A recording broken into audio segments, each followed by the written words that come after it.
And there we are. We are live. Hello, people, and welcome to Virtually Rek't podcast, Season 1, Episode 3. I'm Rekin VR, and my big, beautiful, bearded chum is Shuey from PowerOnVR. Hello, Shuey, and what are you drinking today? Hello, Mr. Mac. I am drinking a Session IPA. Nice. That's probably tripping out on the green screen a little bit. Right. But yeah, we're going for something with a bit of a zesty, citrusy flavour tonight. And then we've got something orangey to follow up with. Strangely enough, I'm going for citrusy and zesty as well, but it's a nice Sauvignon Blanc. So there we go. That wine, man. Can't deal with it. I can't do it. Whoop. I have tried so much. Crash but we are not here. Crash is here. Crashy boy. Hello, Crash, mate.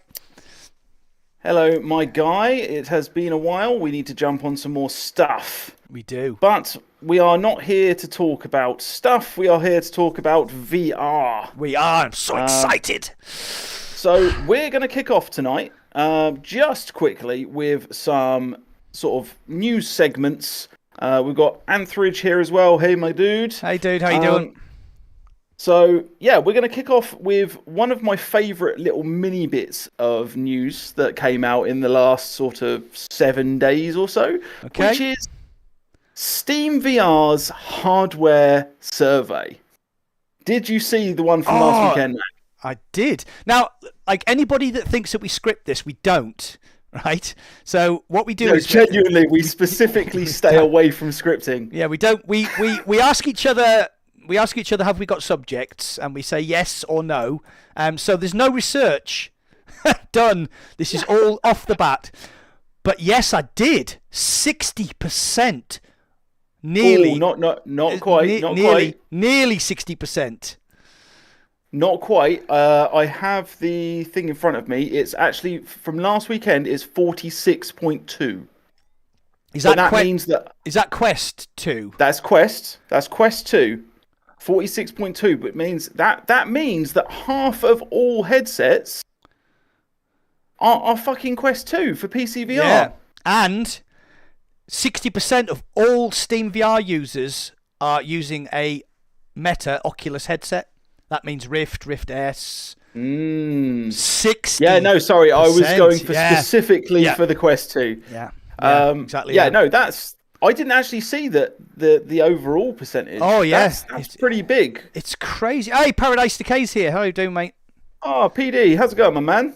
Haven't seen you for a while. Last time, I think, was on after the fall. Wow. Talk about market share. Yeah, that's insane, right? Like, this is... I did a TikTok today that specifically talked about this.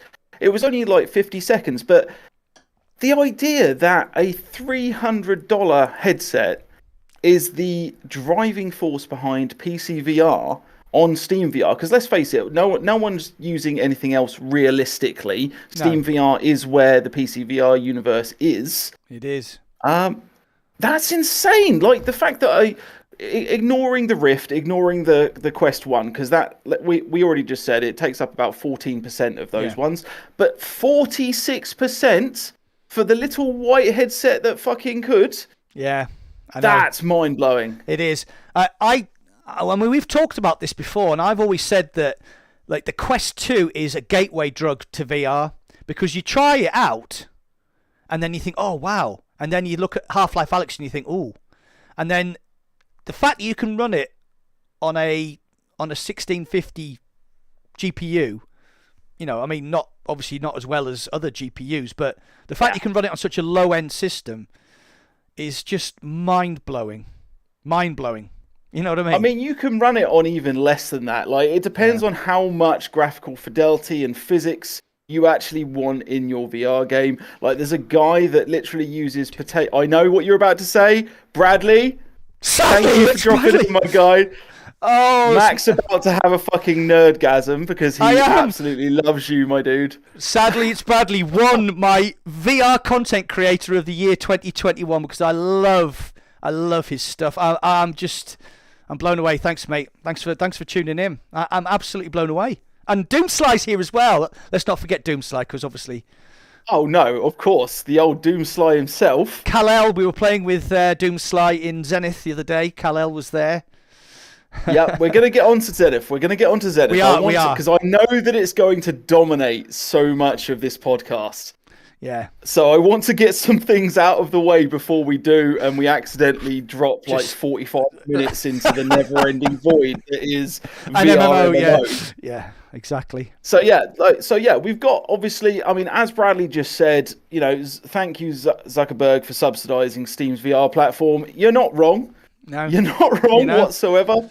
Like, I keep saying over and over and over, I don't have, like, my following isn't huge on YouTube. I don't have a huge amount of income, and consequently, I am not buying things like the Index or the 8K or anything like that, because I don't have the cash for that. Yeah. But I don't need to. Like, yeah, fair enough. You can get better quality VR out of these other headsets. And I haven't seen that. And when I do, it's going to probably make me hate myself for playing on a Quest 2 for over a year now. But that thing's great. No, I completely disagree there. I've got a Valve Index, and I had a Rift. I've had a Rift since they were released. Was it 2016? I had a Rift S. That didn't last very long. I actually got my Index because the Rift S was so disappointing. The Index is an amazing piece of kit. It costs £1,000. It's superior tracking. The controllers are great when they work.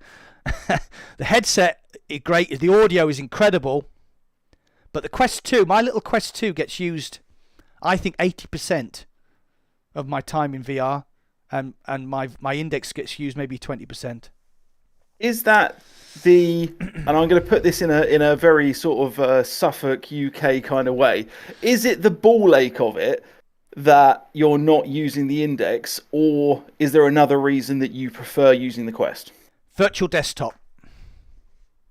Awesome program. Love it. Oh my God. Like, I was playing, we were playing Zenith the other day, and as we're not going to get onto Zenith yet, but as happens in Zenith, I was doing something and there were some people in the area, and they said, "Oh, do you need help?" And I was like, "Oh, yes, please." So this guy and this girl, they helped me out, and the girl said to me, "Oh, hold on a second, I've just got to unwind my cable." And I said, "Oh, are you on an Index?" She said, "No, I'm on Quest with a link cable." I said, "All right." And I said, "You not tried using virtual desktop?" And she didn't know what it was. She'd never heard of virtual desktop. I mean, no. In that case, she probably didn't find your channel, because let's face it, that's the reason why I found you in the first place. February, March time. She did, actually, because I sold the fuck out of my... Sorry, pardon me. I sold the fuck out of my channel afterwards. And she said, "I'm going to go and try it." And actually, she actually PM'd me. She actually went onto the Discord channel and PM'd me. And she was like, "Wow, this is incredible. It's the same as using a link cable." And I was like, "Yeah, absolutely. Absolutely. It's virtual desktop." Yeah, no, virtual desktop is fantastic. I've got some content coming up where I'm trying to push... I'm basically throwing money at virtual desktop to see how much better it can be. I can do that because I'm a lot richer and older than you. But there is something to be a house owner. Yeah, it does help. It does help, yeah. So basically, I'm gonna throw some money at virtual desktop to see whether spending money makes it better. And yeah, so specifically with that, you're going to be talking about getting a better router, I assume. Yeah. I mean, better network cabling. Yeah, I've got. I mean, my circumstances are quite specific because I work from my man cave, which is in the garden, which is 20 meters away from my house. So I have to use power line adapters to get my internet to the man cave. Yep. But the Wi-Fi is a separate issue because people say to me, "Oh, I've got crap internet," and I always say to them, "Doesn't matter what your internet speed is; it's about your Wi-Fi strength." Yeah, of course. So I've got in my man cave, I've got a separate Wi-Fi 5 channel which I use for my phone and for my computer, and I've got a Wi-Fi 6 router, which is a budget Wi-Fi 6 router, and it does a fucking amazing job.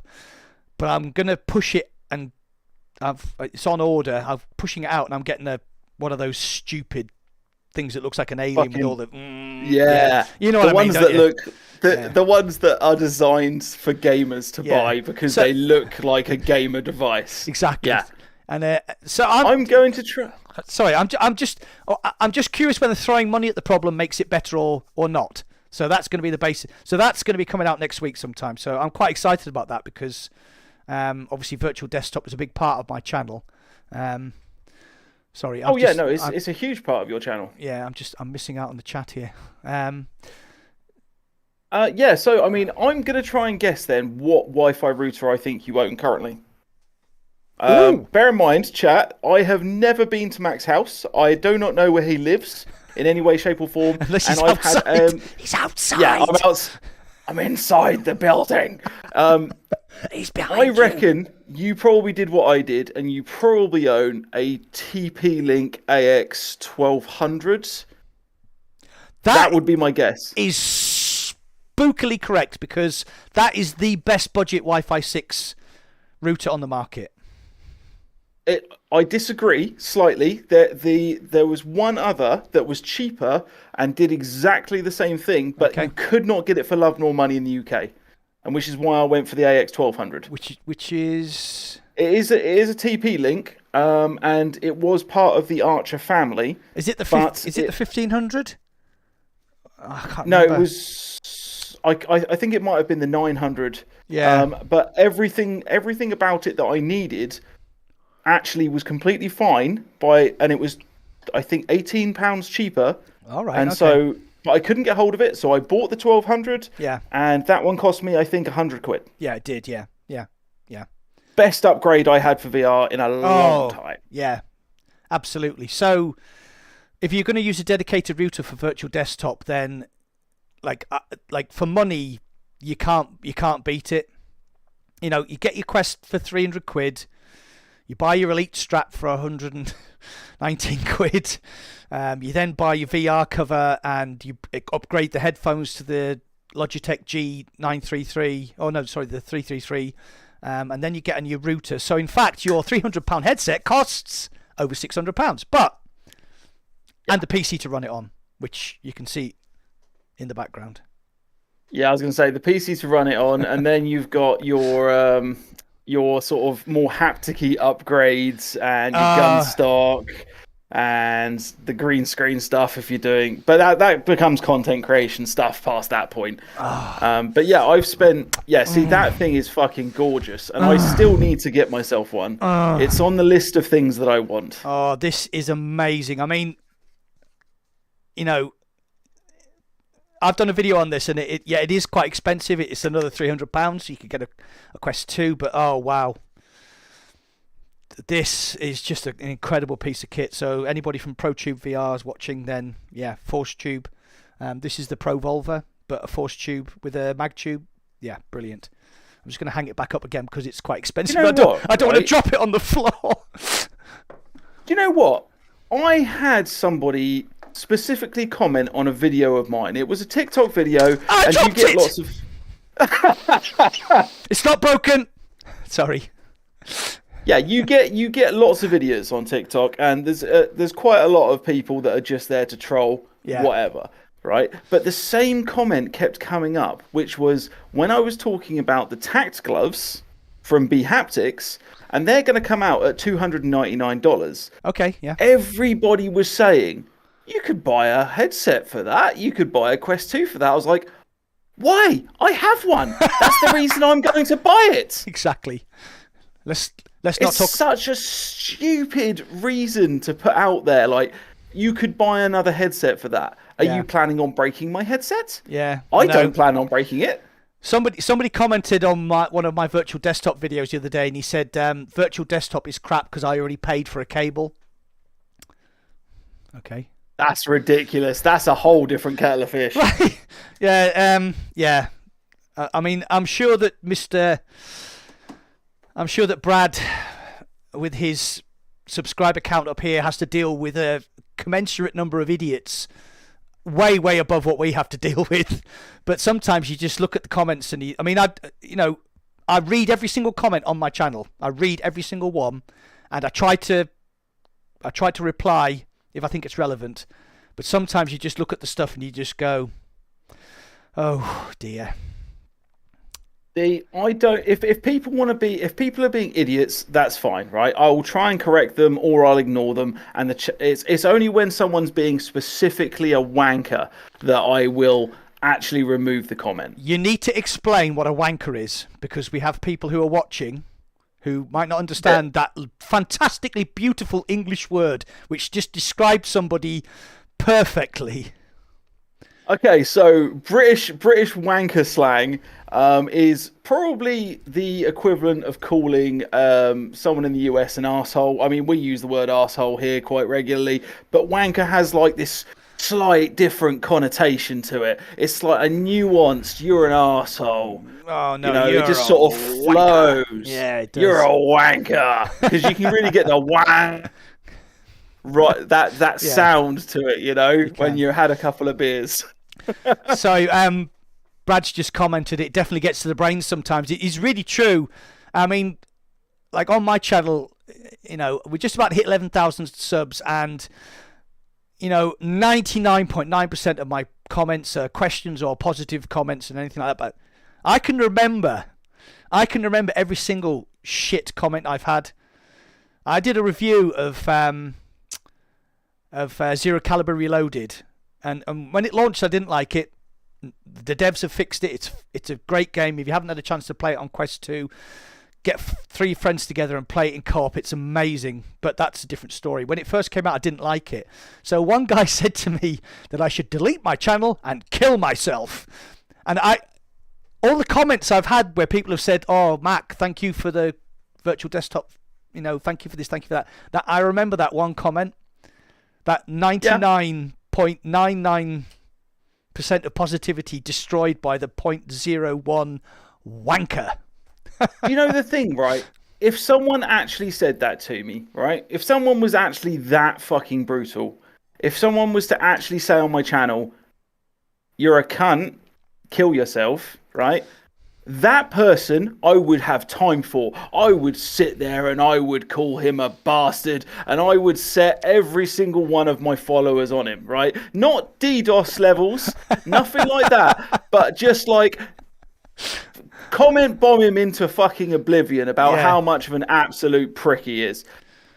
The thing is, it's the people who go like, "I can't understand you, therefore you're a bad content creator." Yes. And it's like, surprisingly, I have an accent. It's almost like I don't live in America. Because that's what an accent realistically is, isn't it? It is, yeah. You don't live in America. I don't. No. And I understand that some people won't be able to follow me, especially if I've made a video and I'm a bit tired, or I haven't been drinking enough that day, and I might be a bit sort of growly or lower in tone. But don't be a prick about it. There's no need. No, it's I'll tell you. We're going a little bit off the track here, but me and my wife were in Rome, and we were sat in this fantastic pizza restaurant. And if you've ever been to Rome, avoid the tourist areas. We'd heard about this pizza restaurant. It's supposed to be really good. They do this beautiful thin crust. Oh, just cheese and tomato pizzas, which are just unbelievable. You wouldn't think a cheese and tomato pizza could be that good, but you know they were.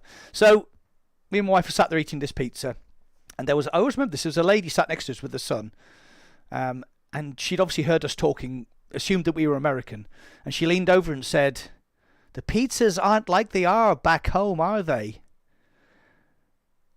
And I had to physically restrain myself from slapping her across the face. I did. And you know, so the relevance to that was, or the way I deal with it is, if people make stupid comments, I try and find out why they've made that comment, and I try and be positive. I say, pardon me, I don't understand what you're talking about. Can you elaborate? And I must admit, again, 99% of the people go, "Oh, right, okay," and they explain themselves and they say, "All right, well, this is what I meant. That's what you meant. I disagree with you," which is fine. I mean, me and you have had disagreements on, you know, like Zenith. Yeah. Fucking shows how much I know. You're not wrong. I don't mind disagreeing with people. You know, saying to somebody, having an argument, having a discussion or an argument about something, I don't mind that. You know, you can come to a right. Okay, well we disagree, but I understand where you're coming from. You have a perfectly valid point. I have a valid point. We can't agree, but that's fine, and that's the way I try to answer any negative comments on my channel. I tend to go the other way, right? And this is the thing that, especially because I used to be a teacher, okay? So right. I tend to treat the negative commenters like I would my students. And I'm not talking about kids here. I'm talking about college level students that I used to teach. I ignored the shit out of them. I ain't giving voice to them pricks. There's no need for it. I'm not going to delete their comment. Yeah. But I want their comment to sit there so that they can sit and watch the comment, not have me reply to it. Yeah. See, I want them to waste their time. What Paradise Decays here said is, it says you will reply to a certain point and it becomes impossible. And any negative comments, I like to highlight them for the world to see what a dick they are. So we've got 3 different approaches here. You leave it to let them realise how much of a dick they are. I try and negotiate. Paradise just highlights it and says dick. No, I may actually. That's not a bad idea, you know. It's just highlight the most prickish comment that you find. I like that idea actually.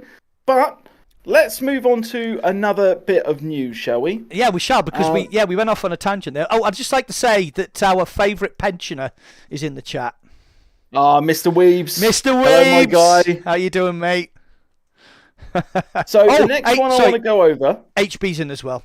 Hey, dude. How you doing? Yeah, no, I did see HB. Sorry, I couldn't see him. Sorry, I couldn't play today, mate. I was just so busy. Apologies. So sadly, Bradley says, "Hang him in a public square." No. Yeah, no, we need to do that just in a VR space rather than physically. Yeah. Okay, moving on. Want to put them on like some sort of prison island. Anyway, so the next one I wanted to quickly have a look at was, did you see that there was a leak? And it's quite apt that we've got Mr. Bradley in for leaks, but this isn't a SteamVR leak. It's almost not a leak, I would say, but I'm going to call it a leak because that's what gets views. There was a piece, an image from the developer SDK manual for the Quest 2. Mm-hmm. And one of the things that was highlighted was that there was a body tracking option within that piece of information. Yes. Now, there is a very high possibility that it's accidentally in there, and that is purely in there for Cambria, right? That was my thought as well, yeah. But what if it isn't? Because they keep doing weird shit with the Quest 2. Like, they're just like, oh, we've released this thing and it's a fully working headset, but we're going to add this and add this. And it's all these things that they're doing software-wise in order to make their hardware stretch and stretch and stretch and stretch and stretch. And it keeps blowing my mind. Yeah. So I wouldn't put it past them to have some sort of clever fucking bit of software in there that is actually going to track us in some sort of weird way. Yeah. I'm going to go back to John Carmack in 2020 in his unscripted speech at Connect, whatever it was, Connect 7, I think it was. Now, if you listen to John Carmack, he gives a lot of information away in his unscripted videos, and he was talking about what you're talking about. He said he's seen the Quest. I mean, it's happened since. He saw the Quest 2 running 120 hertz because his engineer said they could do it, and he was like, "Oh, right, okay, well, show me." So they did, and he was like, "All right, cool, that's pretty cool." And then he just didn't say anything else. And then, like 6 months later, 120 hertz mode was enabled on the Quest. Yeah. The tracking on Quest is so close to the tracking on the Index. Talking from experience, I have an Index. Well, I shall prove it by showing one of these. Yeah, because no one's seen your channel, obviously. No, they're not here for that. They're not here for that. These controllers are so good. Did I just lick that? I did. Right. Okay. But, okay, back to the Quest. Quest 2, has done what Xbox did quite a long time ago, and they made an industry standard controller. I mean, mine's got Pro Tube mag cups and straps on it, but that is an industry standard controller. Okay, yeah. Pro Tube mag cups and straps. Okay, so this thing is so well designed. It's so well designed. It just fits your hand. I'm going to get back to your thing about the tracking in a second. Yeah. It just works. It just works. So apparently the new ones are not going to have this. They're not going to have this ring. They're going to have cameras in. This is what I'm getting at. Can you see where I'm going? Yeah, there's going to be 3 cameras in the controller. Okay? Because apparently the XR2 chip can handle up to a certain number of cameras. I'm sure that Mr. Brad, who's a lot more knowledgeable about things like this than me, can tell us how many it can actually handle. But 3 cameras in the controller, which means that when you do this, if you're reaching behind you in Walking Dead Saints and Sinners to pull your gun, it'll track it, no problems at all. So, what if, let's have a little... What if when you're playing your game... It looks really weird now because actually behind me is a green screen. That isn't actually my office. What if those cameras can track everything that you're doing? What if they can track your legs? What if they can virtually track your feet? There's my camera gone because it can't handle me moving around. Do you understand? Right, okay, so this is why these things take so long. Body tracking with the cameras inside the controllers. That was the point I was trying to make. Sounds awesome. Sounds awesome, right? Like this is the thing that we obviously most systems like for instance like Verizon Homes and all that stuff, right? When it comes to the Quest 2 at least, when it comes to the Meta ecosystem, they are ignoring your legs.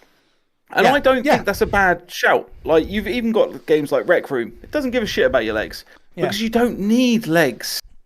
Like, the only games that realistically you need legs are games where you're actually going to kick people in the face. So basically, Blade and Sorcery and Blade and Sorcery Nomad, right? That's, like, name some others and that's fine. Like, I'm probably slightly wrong. And things like the climb would obviously be much better if we were tracking our feet. Yeah. But for the most part, we just need to get the top half right. And the fact that we can track our hands and our head is great, and everything else can be filled in algorithmically. So, for instance, you know, if you're holding your hand like this, the likelihood is your elbow is going to be in one of these positions, and the most likely is this one, and so we'll use that. But it would be nice if the headset in its current state would be able to track our arms in a slightly more meaningful way. Yeah. Right, Boneworks. I didn't get on with Boneworks. I didn't, and to a certain extent, Walking Dead Saints and Sinners as well. I didn't like that it kind of did track your elbow, shoulder, hand, but it didn't do it particularly well. I mean, it's improved. It's improved since it was released, but I found it really awkward. Now, you're talking to a guy here who has 3 HTC Vive trackers and has done full body tracked avatar in Pistol Whip and some other programs. So I went out and I spent the £360. Fucking hell. How much have I spent on VR? I actually went out and bought the Vive trackers, and I disagree with you slightly here. I think full body tracking is incredible. It's incredible. I don't disagree, but what I'm saying, just for the Quest 2, I'm not talking about any other system. Oh, right, okay, yeah. I'm just talking about what we can achieve with the Quest 2. Right. And because what I'm saying is that if it isn't Cambria, right, if this is available in the Quest 2, and it's not a mistake that the SDK does have a body tracking feature in there, how much of the body are we realistically going to track with what the Quest 2 can currently do? And my thinking is basically from your hips up. Like, that's the maximum. You're not going to touch the legs, I don't think, when it comes to the Quest 2, because the inside-out tracking is just it's not enough. At least if you had the cameras on the controllers, that is increasing because you're moving your hands. Okay. Even if it only sees your legs, every sort of half second or so, that's going to give us a much better feedback for the body tracking. Yeah. But with the current 4 cameras that we have access to, I just can't see it. Right. Okay. So, I mean, there's rumours that Cambria's coming out this year. I'm 100% sure Cambria will be out this year. So Cambria's going to have eye tracking, face tracking, and it's going to have those trick controllers with the cameras. Yep. Yeah. So I think Quest Pro is going to come out this year. I don't. Right. I don't. I think Quest Pro is going to come out this year, and I think Quest Pro is going to have those trick cameras, and that's what's in the SDK. That's the full body tracking is in the SDK because they're going to include those cameras. So, like, Quest 2 is an incredible piece of kit, and it costs £300. I think the Quest 3 is going to be like an Xbox Pro or an Xbox Series, or what was it called? Xbox Series S or X or whatever it is. Yeah, I can't remember. I flipped them. I had one. So you had the original Xbox, and then you got the 2 years later they brought out another one. You had the Xbox One, and then you had the Xbox One S. That's right. Yeah, and you had the X, which was the 4K version. Yeah. Yeah. So I think what, which is something else we're going to have to come back and talk about if they don't go bust. I think Meta are going to do that incremental thing where you don't, you can own your console, which a Quest 2 is basically a console you put on your face. Yep. You can own your console. You can own your console for 4 or 5 years, and then eventually you can still use it, but eventually you'll start to lose features. You'll start to lose, you won't have body tracking because you've got a Quest 2. You won't have the higher resolution screen because you've got a Quest 2. You won't have the HDR, V-Sync, or what, all these things that like the Vario Aero are doing right now for these hugely high-end sets. You're going to but you're always going to be able to use your Quest 2. You know what I mean? So games are going to come out, and you'll be able to play it on your Quest 2, but 3 or 4 years down the line, you have to accept that technology moves on, and you're going to have to upgrade. Especially for the price. If in 4 years' time, Meta can bring out a Quest 4 that has the cameras in the controller, a screen which is going to be micro OLED. Hello, Bradley. That's his favourite subject at the moment, isn't it? He's obsessed with micro OLEDs. Understandably so. Small form factor, 300-gram headset that costs £300. I mean, first things first, it's not going to be £300 in 4 years. It's probably, I can fully see the Quest line hitting £500 by that point, just through inflation, regardless of what they're doing. Just because inflation is high, and that's just how the world is going at the moment, especially in Britain, especially in Europe. I expect that to be much higher. HB has said, you think that Quest 2 will be abandoned by devs soon after Cambria comes out? No, I don't. Not at all. Once the Quest Pro comes out, maybe.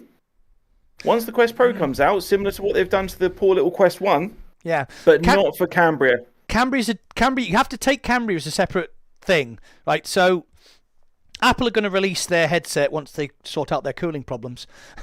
And they're just going to say, right, it's going to cost you £2,000. We don't fucking care. You either buy it or you don't. It's an experiment.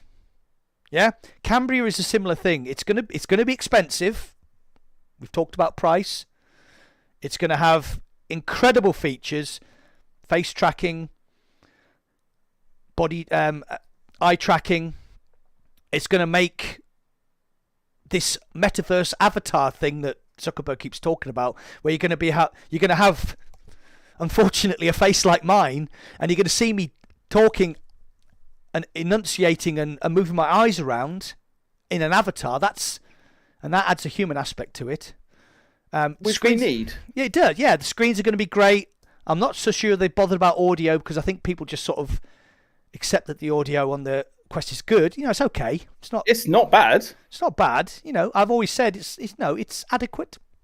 It's great. Yeah, adequate would be a good way of describing it. But all you need to do to upgrade the Quest 2 audio is use your headphones. A decent set of headphones. Yeah. Use your decent set of headphones, which everybody has. Everybody has a decent. Just to clear this up, HB, Cambria is not the Quest Pro, right? No, Cambria is Cambria. The Quest Pro is going to be what is essentially the Quest 3. The Quest 3, the Quest Pro, whatever they end up naming it. Yeah. I'm honestly not sure if they're going to even continue with the word Quest. Because I think that, and this is something else that I'll quickly tangent on, right? Just so that my opinion is out there. A tangent on a tangent on a tangent. Yeah, right. I don't think they're going to continue with the name Quest. And the reason I have for that is that switching from Oculus to Meta has been such a monumental fuck up. What is synonymous with the word Oculus? Quest. What is synonymous with the word Quest? Facebook. I was going to say Oculus, but Oculus, the point is, right, is when you think of VR headsets, and when most of the public think of VR headsets, they think of the words Oculus Quest, and specifically now Oculus Quest 2. And the problem is no one is ever going to get comfortable. I'm not comfortable with the name Meta Quest 2. I think it sounds shit. I'll be honest with you here. When I'm making videos about the Quest 2, I struggle. So what I do is I put Meta Quest 2 and then in the description I put Oculus Quest 2.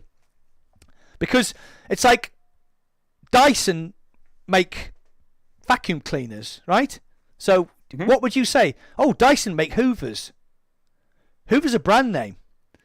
Right? Hoover is a brand name in the UK, to be fair. Right, okay. So Hoover is a brand name. So like Dyson make Hoovers. It's like, what was wrong with Oculus? Why did he feel the need? Right, so this is the tangent. Why did he feel the need to change the name of a brand that everybody got used to and that it was selling like literally fucking hotcakes? Why would you change the name of something that's selling that well? Like my friends, all the people I know who have bought Quest headsets say, "Oh, I've got one of them Quests. It's brilliant. Yeah, brilliant." They don't say Meta. They say an Oculus Quest. I've got the Quest 2 on Oculus Quest 2. I understand why they've done it. I genuinely do. I really do. I understand why they've done it, but I think it's still stupid. The reason they've done it is they're trying to bring everything under the umbrella. And I get that, because as a large conglomerate, you do need to have that umbrella, and you need to have everything sitting neatly under it so that the rain falls around it. And I get that. But then why the fuck haven't they renamed Instagram?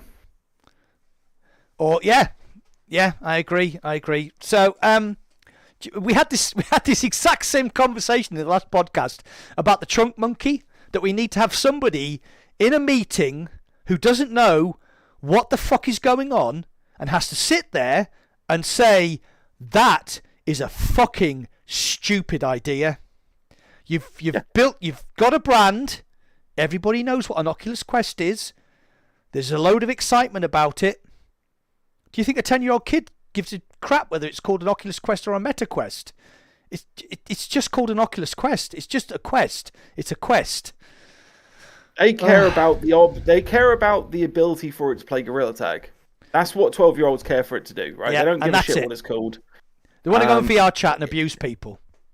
The parents are the only ones, when it comes to the 12-year-olds, that need to have brand recognition. And Meta is not a good brand recognition product. No. It hasn't been from the beginning. The way they've done it seems very cut and dry. And this is going to move us on to, very, very nicely, I think, onto something that you wanted to talk about. And I definitely want to talk about. Okay. So you go ahead. Right. So before that, I'm going to have a look at the chat, because there's like a lot of chat going on. We have to say hello to... Oh, Diamond Geezer's here. Mr. Lubichuk. Techno Glitch. Weeble's there. Gamzee's in. Hi, Gamzee. How you doing, mate? Yeah. I haven't got my glasses on, so I can't fucking see. Stupid arse. Why did I take my glasses? Yeah, so, right. Okay. Segue.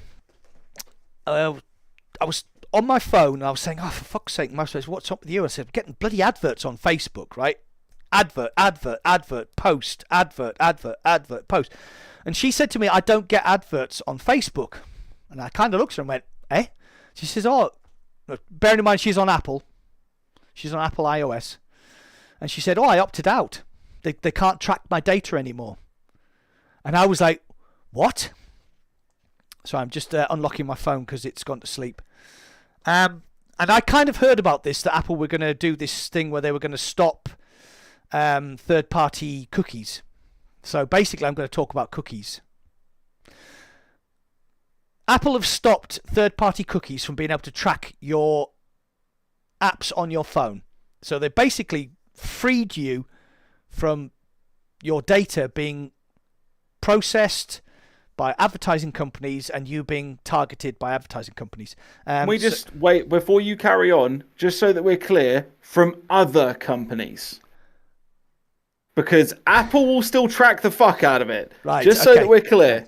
So you will notice I said third party.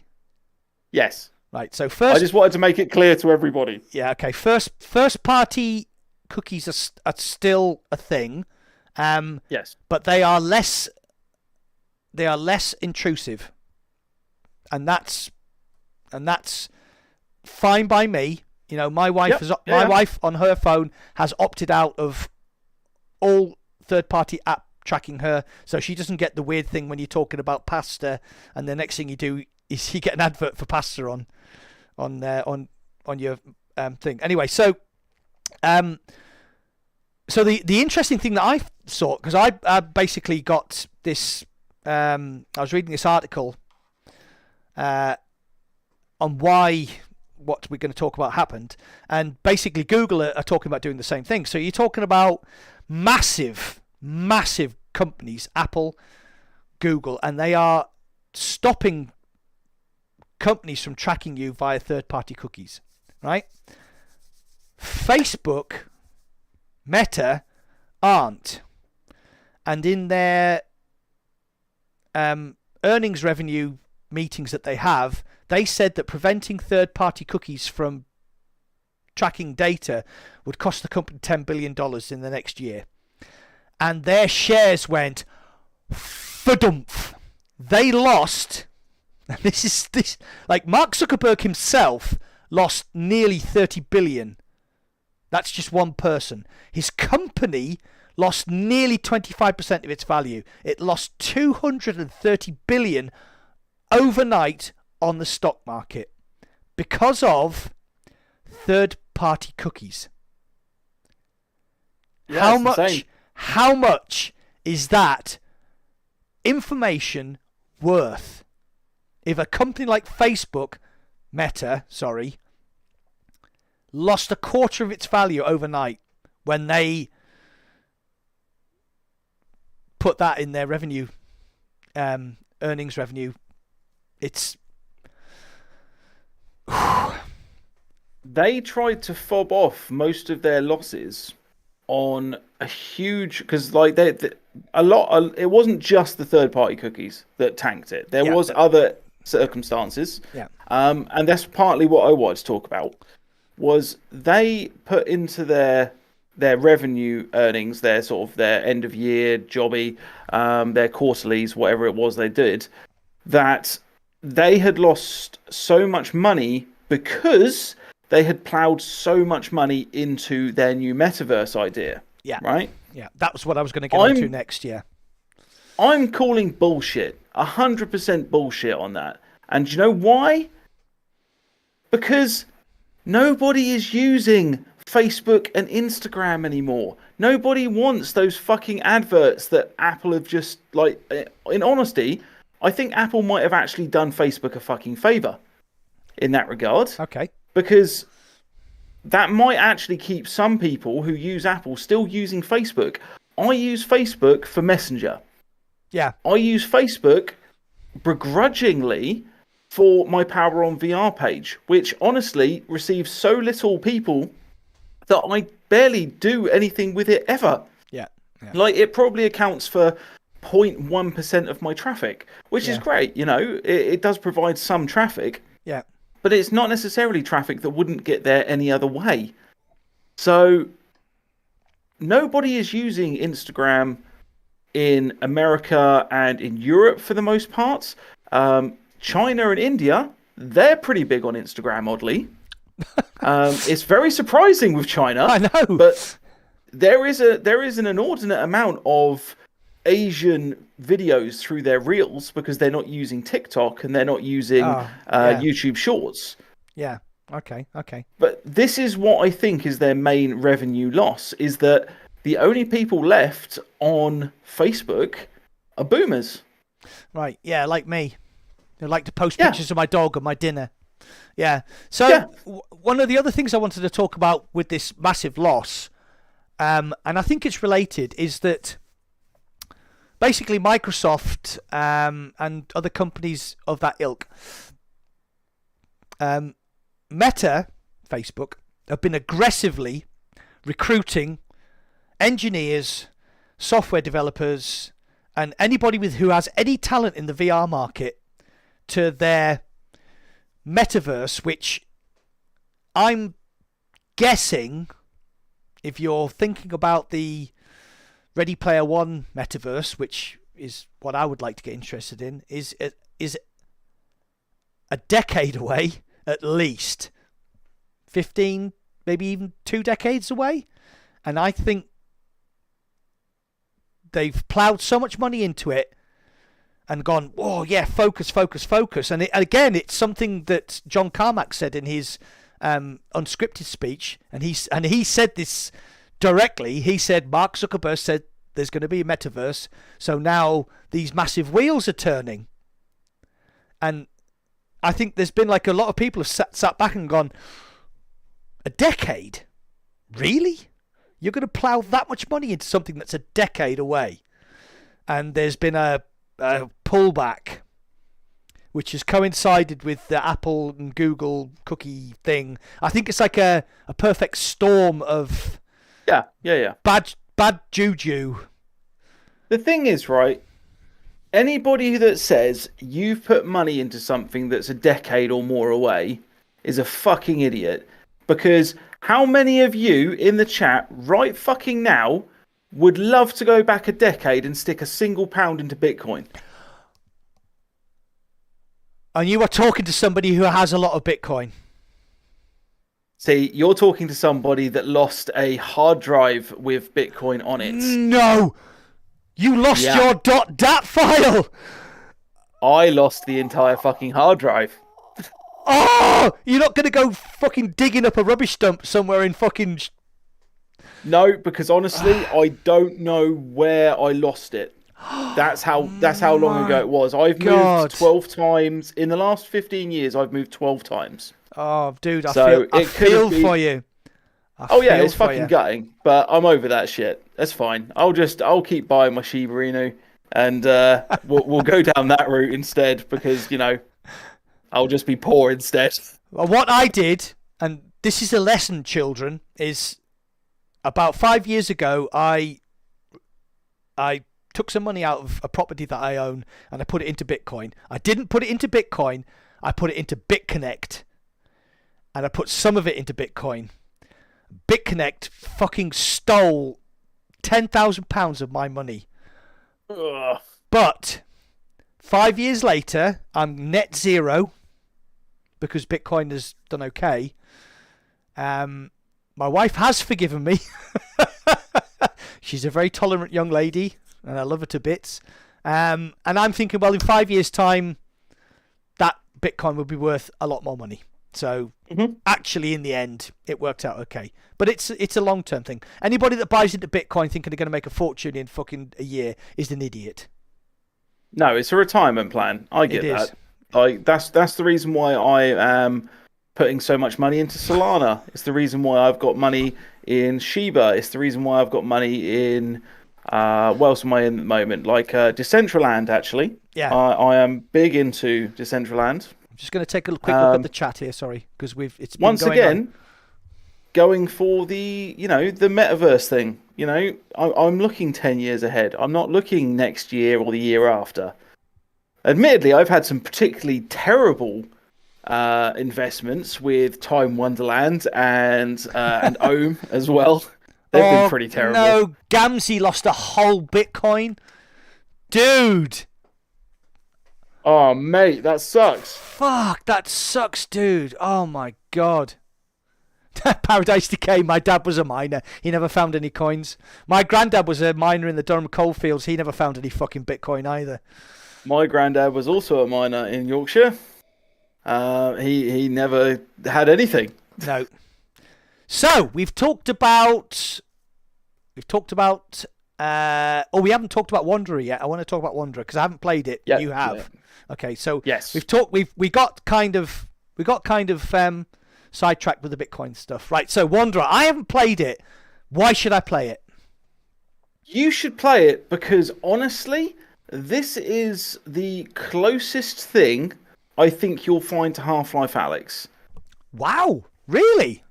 Wow. Yeah, no, here's the thing, okay? Half-Life Alyx has a lot of things going for it. It had Valve behind it, which is fantastic. It had the assets, it had the voice acting, it had everything done right. And it looked fantastic. Yeah. But honestly, I thought the gameplay was slightly lacking. If I'm really, really, really honest, I thought the gameplay was ever so slightly lacking. Oh yeah, no, it's not a popular opinion. It's an unpopular opinion. Okay. But it didn't hold my interest as much as I thought it would. Now, here's the thing with Wanderer, and I'm going to clarify because I've said that it's close to Alyx. It's close to Alyx in the right ways that I wanted it to be. It looks beautiful. Yeah. It looks truly great. But yet somehow it's PC VR though, isn't it? It's only PC VR. It's only PC VR. It's no PC VR and PlayStation VR. Oh, okay. Yeah, which is an odd mix. Like, why are you doing PlayStation VR if you're not doing Oculus? That seems really odd to me. Yeah, because if you can port it to... Sorry, we're on the segue again. If you can port it to PlayStation VR, the Quest 2 is more powerful. Why not port it to the most abundant platform available, unless it's coming? Okay, I have to assume, and in my review, which tanked quite badly, admittedly, but in my review, I specifically said that I am 100% sure that they have to be working on a Quest version because that's the way to push this game. This game is already awesome. Go to PowerOn's channel and watch the review then, so we get an idea. Yeah, no, I mean, go and have a look at the review. Like, slate it if you want, that's fine. But no, I'm 100% certain that they're going to port this to Quest. And one of my biggest reasons for that is that they ported Medal of Honor to Quest, right? They ported Medal of Honor to Quest. And it was 45 gigabytes? Right? The install file for Wanderer on PC is only something like 28 gigabytes. And it looks fantastic. The textures are amazing. And my PC, I'll clarify this actually, because I play on a laptop. My laptop didn't set itself on fire. Dude, when I win the lottery, I'm gonna fucking buy you one of those. I'm going to buy you one of those. Thank you very much, because I desperately fucking need one. If nothing else, just a second fucking monitor would be nice at this point. But yeah, no, the game, right, so first of all, the game looks fantastic. And that's like, and I mean, it's not quite at the level of Half-Life Alyx, but it's certainly getting there. And the fact that it's not eating my laptop alive, and it's not using up all of my hard drive space, how it can look that good for what it's using, I don't know. It just worked. I mean, I watched your review, and I remember thinking, well, that's like it's beyond. Like for the level of gameplay, I was like shocked at how good it looked. Yeah, and I was like, wow, that looks incredible. It does. It looks incredible. Yeah, if you guys have seen the trailer, then this won't be a spoiler for you. And if you haven't seen the trailer and it is a spoiler for you, I apologise. there is a point in the game very early on where you end up on the fucking moon. Yeah, right? that's exactly what I was going to talk about. That's exactly what I was going to talk about. It is so mind-blowing when it happens, right? For two reasons. One, they have actually gone to the effort of making all of the stars move around you. So it makes you feel like you're actually fucking spinning, right? And that is great. Yeah. The second thing is that it's a very small area that you can actually utilize in the game, but it doesn't matter because it's the fucking moon. It doesn't matter that it's a small area and that it's like a Loctra mystery kind of thing that you're looking, that you're looking into, because everything looks good, and most importantly, it feels great. Everything you pick up feels the way it's meant to. Everything you use feels the way it's meant to. And that is what I'm talking about with the Half-Life Alyx thing. When you pick up a bottle, you expect to feel like, to an extent, you are in VR after all, that you're picking up a bottle. When you pick up a drill, you expect it to feel like a drill and handle like a drill. And everything that I did with that felt fantastic. The one thing that I hated about this game, I absolutely fucking despised. And because it shows, it takes the rest of the game and it says, do you know what? You're too good and we need to put in something just to bring you back down just that little bit. So here is that steaming pile of shit to weigh down that immense amount of gold at the other end of these scales. And it is that they added a jump mechanic. And by a jump mechanic, I mean a forced teleport mechanic. In a game that has smooth locomotion, you still have to, at some points, hold A to move down a level or up a level. They could have put in a fucking ramp. But jump like they could have changed the design. So when I was watching your review and you started to go off on it, I was remember thinking they did this in Half-Life Alyx. They did it in Half-Life Alyx, and they did it for a reason. But like you said, why make you jump? Why not just make the corridor flat so that when you were going from there to there, you know, there's very specific reasons that they were changing level, but why?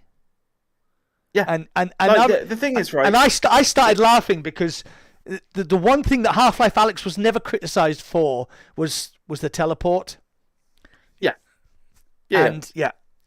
So there was a bit in the Wanderer, and if you watch my review, you'll see it that I actually had to switch to teleport just to be able to get out of a glitch, and I think they fixed that now. So good on them, right? I love the fact that they are fixing and patching things in the first couple of weeks, and it honestly everything worked great apart from the jump mechanic and apart from a couple of small glitches. I'm not going to hold the glitches against them whatsoever because it's a new game and it's VR, so I can deal with that as long as they are fixing that shit, and they are.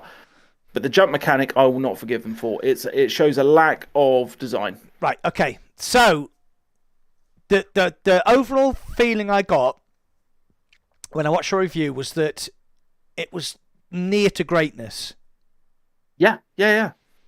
It's very near to greatness. And I enjoyed every second of it. I haven't played it, so I'm just purely going off when I watched your review. So I'm gonna have to go play it now. It is near to greatness. The thing is if you are a little bit of a history buff, or you like certain genres of music, or you like it when someone does, like a game developer does something just small, just teeny weeny, but somehow it blows your fucking little brain, that's Wanderer. Right, Wanderer does it over and over and over again. So for me, like watching the moon thing, where you pull the knife out of the guy's head, and I was thinking, wow, that is because it was like an alternate history.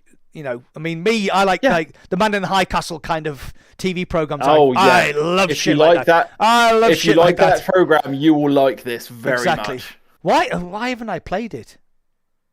I'm an idiot. Time. Yeah, I know. Right. Okay. This is the thing. Before we move on, it is 10 to 12 hours of gameplay, right? Oh, in a single player game. That's a solid amount of gameplay. Yeah, it is. It's a solid amount of gameplay. I'm just going to quickly look on the chat. Okay. So, I've got a question which is going to be completely... I'm just going to do this because I want to, right? That is a gherkin. That a pickle? It's a fucking gherkin, right? So this... Yes, but there is a lot of Americans in the chat. There is a lot of Americans in the chat. This is exactly... No, you could not have answered that question any better. My friend, I think we were actually split up at birth 20 years apart. Right? That is a gherkin, right? That is a gherkin. One of my friends, honest to God, nearly had a fight in a sandwich shop in Canada because he said, "Can I have some gherkins on my sandwich?" And the guy said, "Well, I don't know what a gherkin is." He says, "It's a gherkin." The guy said, "That's a pickle." He said, "No, it's a gherkin." Right? He said, my mate said, "No, it's gherkins." He went, "No, it's pickle." I actually had to grab him by the collar, drag him out of the shop, say, "Stand there," because of this. And I went back into the shop and I said, "Can I have some pickles on my mate's sandwich? And please don't spit on it." So, gherkin or pickle. So, would you eat this? That's my question. I absolutely love eating that in things. I don't like eating them on their own, but I absolutely adore when they're in a burger. I adore when they are next to some cheese or something that's like that, got that nice fatty content. Love me some pickle. Paradise Decay, it is not a mini cucumber. It's a fucking gherkin, right? Oh, Mr. Surge has appeared. Hey, Hello, Surge. Right, so, sorry, that was an aside. Aldi do these amazing pickled chili gherkins. So that sounds phenomenal. It's gherkin from the fridge and they're hot. Oh, they're amazing. Well, like you said, with a bit of cheese. Oh, anyway, right. Yeah, I'm all about that life. Shall we do it? No. I want one more. Okay. This is two really quick ones. Okay, we won't do any sidebars or anything. We'll just jam out these two because I know we're going to be stuck on that fucking thing for ages. It doesn't work. We can't do it. We just. I bet we can. I bet we can if we really try, Mac. Okay. We got to really try. Okay, just think of that tiny pickle you had, right? That tiny gherkin. Right, we're going to do it in the same sort of time that you can eat one of those. First things first, have you seen that Horizon Venues will be hosting a special gig this weekend just after the Super Bowl? Yes, I have, and I'm very excited because I think that's going to be the launch of Cambria. Oh, I don't know if it will be. The gig that I'm talking about is that there's going to be the fucking Foo Fighters playing live in VR. No, sorry. Yes, absolutely yes. Oh my God, yes. Like, I'm a huge Foo Fighters fan. Sorry. Like, I love the shit out of that band. And the fact that we're going to get a free concert where you can stand in the front row just by being able to get into Horizon Venues, that's insane. I won't be able to do it at the time because it'll be 4 a.m.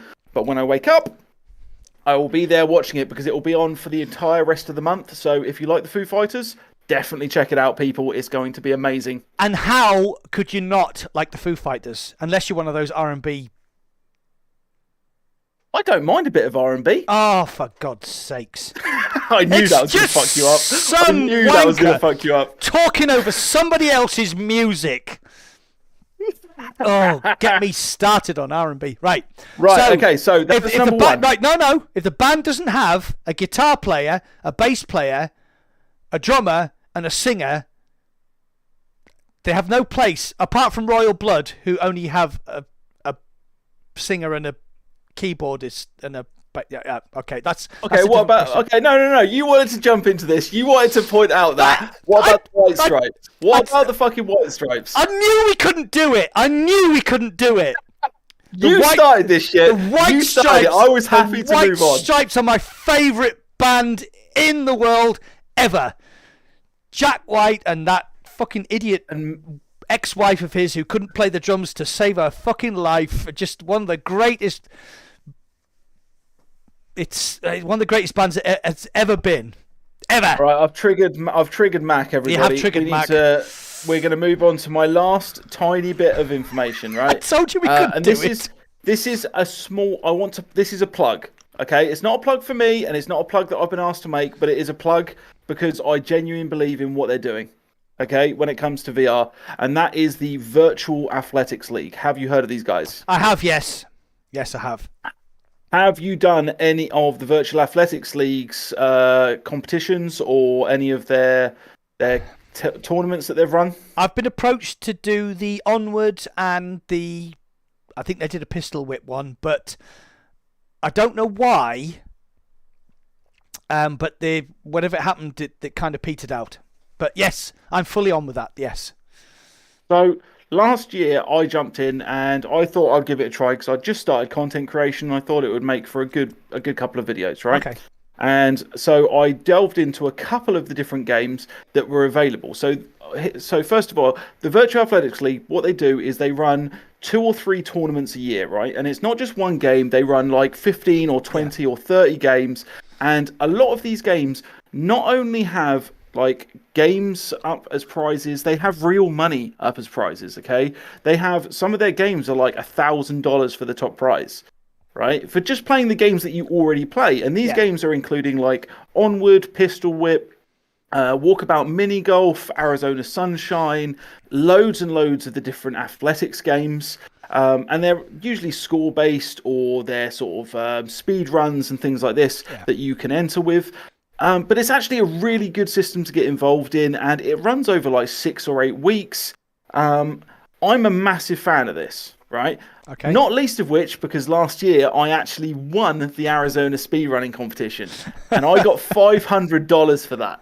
Excellent. It was actually fantastic. Only 6 people watched me do it, and because my hands were shaking so freaking bad, I had practiced for literally 40-something hours that week on that game, and I couldn't hit a headshot for the first 5 fucking minutes. And yet somehow, so hyped, this speed run, bear in mind, was a half an hour speed run, and me and the guy next that came just behind me were only about 20 seconds apart. It was an immense game, but. Yeah, these guys, they're going to be running their winter games, I think, either halfway through this month or maybe towards the end of February. And so there's going to be tons of games available to you to try and sort of win. But even if you don't win necessarily, it's actually a really good community and there's plenty of stuff up for grabs. That sounds amazing. That sounds amazing. Yeah, that sounds amazing. We'll do that. Yeah, I think we should do it as part of the Rekin Krew, man. I think we should get involved and do some bits. Dude, I am hyper competitive. I'm hyper competitive. I had never noticed. When I moved out of my house, the house I used to live in 6 years ago, I was talking to my neighbour, and she said, "Oh, we don't get the man with Tourette's in the loft anymore." And I was like, "What do you mean?" She's like, "Oh, when you're playing Battlefield." Bearing in mind, this is a woman who had no idea what Battlefield was. She said, "Oh, we know when you're playing Battlefield and we're sat out on a Friday night having a drink, we can hear you going, fuck, you fucking play your fire, you fundy chicken feckers." So, yeah, that's the kind of person I am. So if I'm not winning, I'm not grinning. Yeah, the thing is, right, is I can deal with not winning and not grinning. It's the not winning and then salting the fuck out of the rest of the team. No, I'm good. I'm getting better. I'm become more calm. I mean, for God's sake, Surgical plays fucking Population 1 with me, and he puts up with me, and sometimes I can be a bit whingy. Little bit.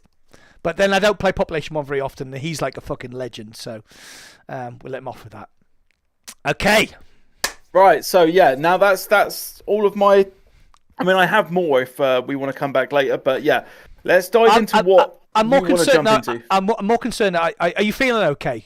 Because if anybody doesn't know, Shuey's not feeling very well, and he's soldiering on. No, I'm actually all right. I'm gonna have to take a 2-minute break at some point because it turns out these beers are just going straight through me. But yeah, I'm actually feeling pretty good. You were right. A couple of beers does keep the doctor away. It does, and a bit of conversation as well. Right, so I've talked about everything I wanted to talk about, apart from that one big thing right at the top of my list. Which the thing that actually there was a comment. No, before you do it, right? I want to read the comment. I don't know if I'm going to be able to find it because it was probably fucking ages ago. But someone came in really early in the chat, and the one thing they said was, "No, it's not that one. Oh, fuck me. Where was it?" They were just like, "Zenith's garbage, and I wish I could refund it or something." And I was just like, "Oh, this person's not going to like this podcast." I can't find it. Whoever it was, please let us know who you are. Like, I don't mind that you don't like it. That's not a problem at all. We're not gonna slate you for it. It's just that I read that comment and I was just like, "Oh, there we go. It was Techno Glitch." Oh, it was Techno Glitch. Okay, there we go. He's owned up. No, this is not going to be a part of the podcast you're going to enjoy, my friend. Oh, it might be. It might be, because I am not going to fucking evangelize about this game. Okay. I'm not. So, let's segue. Whoop! We are restarting the podcast. We are going to be talking about Zenith, The Last City, which is an MMO in VR.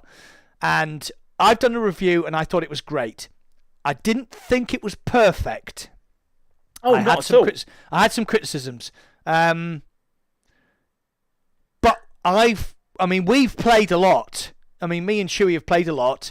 We've played with HB, we've played with Doomsly, we've played with Gamerdad, we've played with Weebs.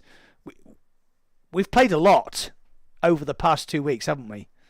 Yeah, no, I mean, as far as the amount of time I get to play games, we have played a lot. We're not high levels by any stretch of the imagination. I think we've been having a good laugh. 18 or something, that's my highest level. Yeah, I think I'm at 16. So it's not like we're high levels or anything, and we haven't been like putting our nose to the grindstone. But I've had a good time so far. I've got to pull a thread of Shuey's madness out my arse, because Shuey said, "This is like, what about Zenith?" And I said on podcast, I'm not interested in this game in the slightest. And you were absolutely gutted because I got into the beta and you didn't. And I literally... Yeah, no, I was pretty pissed off, if I'm really honest. I'm really sorry. Because of, I mean, we obviously have full-time jobs. Because of when I got put into the beta, I only had 3 hours to play, which was on a Wednesday night. And I played for 3 hours. And we had a conversation on Discord, and I was like, "Dude, I'm sorry, this is fucking brilliant." And right, so and I was so happy that you said it as well. Like, it alleviated the fact that I didn't get a key for the beta, just because you enjoyed it and that there was a good chance that you were going to jump in with me when it was released. Yeah. So my experience in the beta was like, all right, I did a mage thing. So I had the guns. I was like, "Oh, okay, I don't really understand." Started the game. Yeah. Tutorial's a bit crap. Got into Fractured Planes. Shot a few things. Oh, I quite like this. Oh, got an upgrade. Oh, okay. So I can now do... I can't remember what it was. It was like a lightning strike, or a fireball, magma ball or something. Or it was something like that. And I went, "Oh."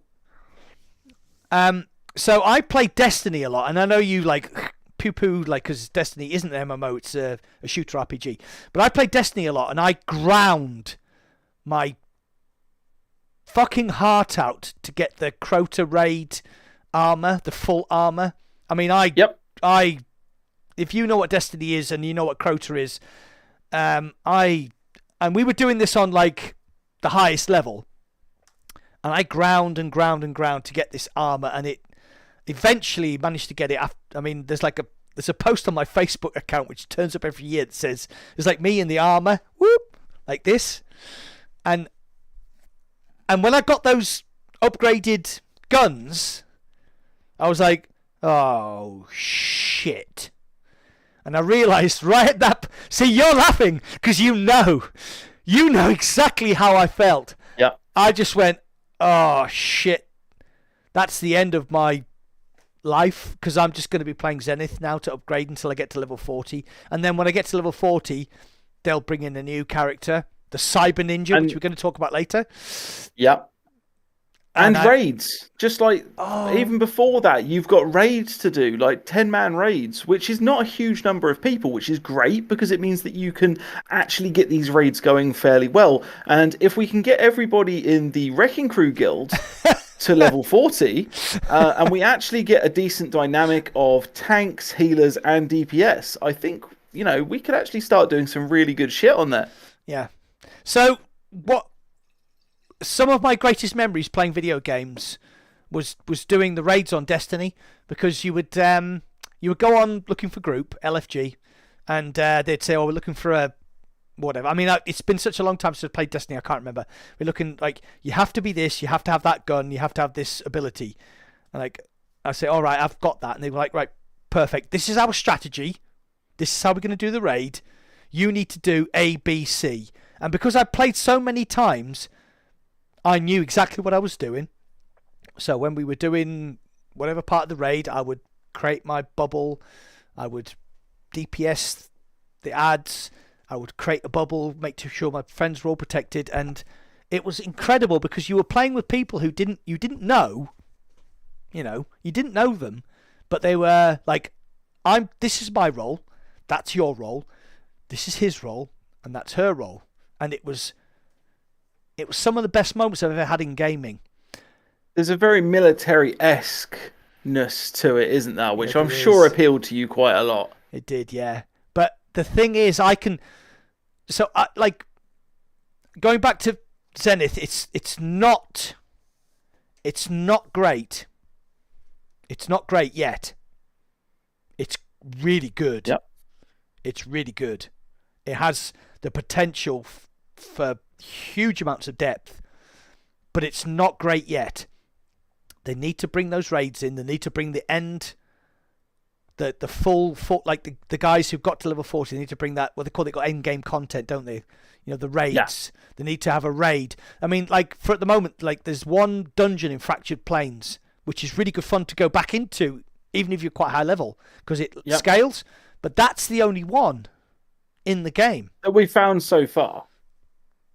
There must be more. I'm certain there'll be more. There isn't. Are you sure? Yeah. Are you serious? Yeah. If you go on, there's a guy on YouTube called Samachi who's like quite high level. I know Samachi. Yeah, Samachi. Yeah. He's actually stated there is only one dungeon. Fuck. At the moment. Right. Okay. That's fine. That dungeon. I mean, if you go into that dungeon, it's fucking hilarious. That thing you did with the snakes. And I think you did it. We did it on the live stream, and I was like killing this dude, and you ran past me, and you were like, "Ads incoming," and I was like, "All right," and fucking 10 of those aggers. Was it aggers or snakes? What are they called? The naga. The naga. Fucking 10 of these ran into the room following me, and I was like, "Ah!" And that was.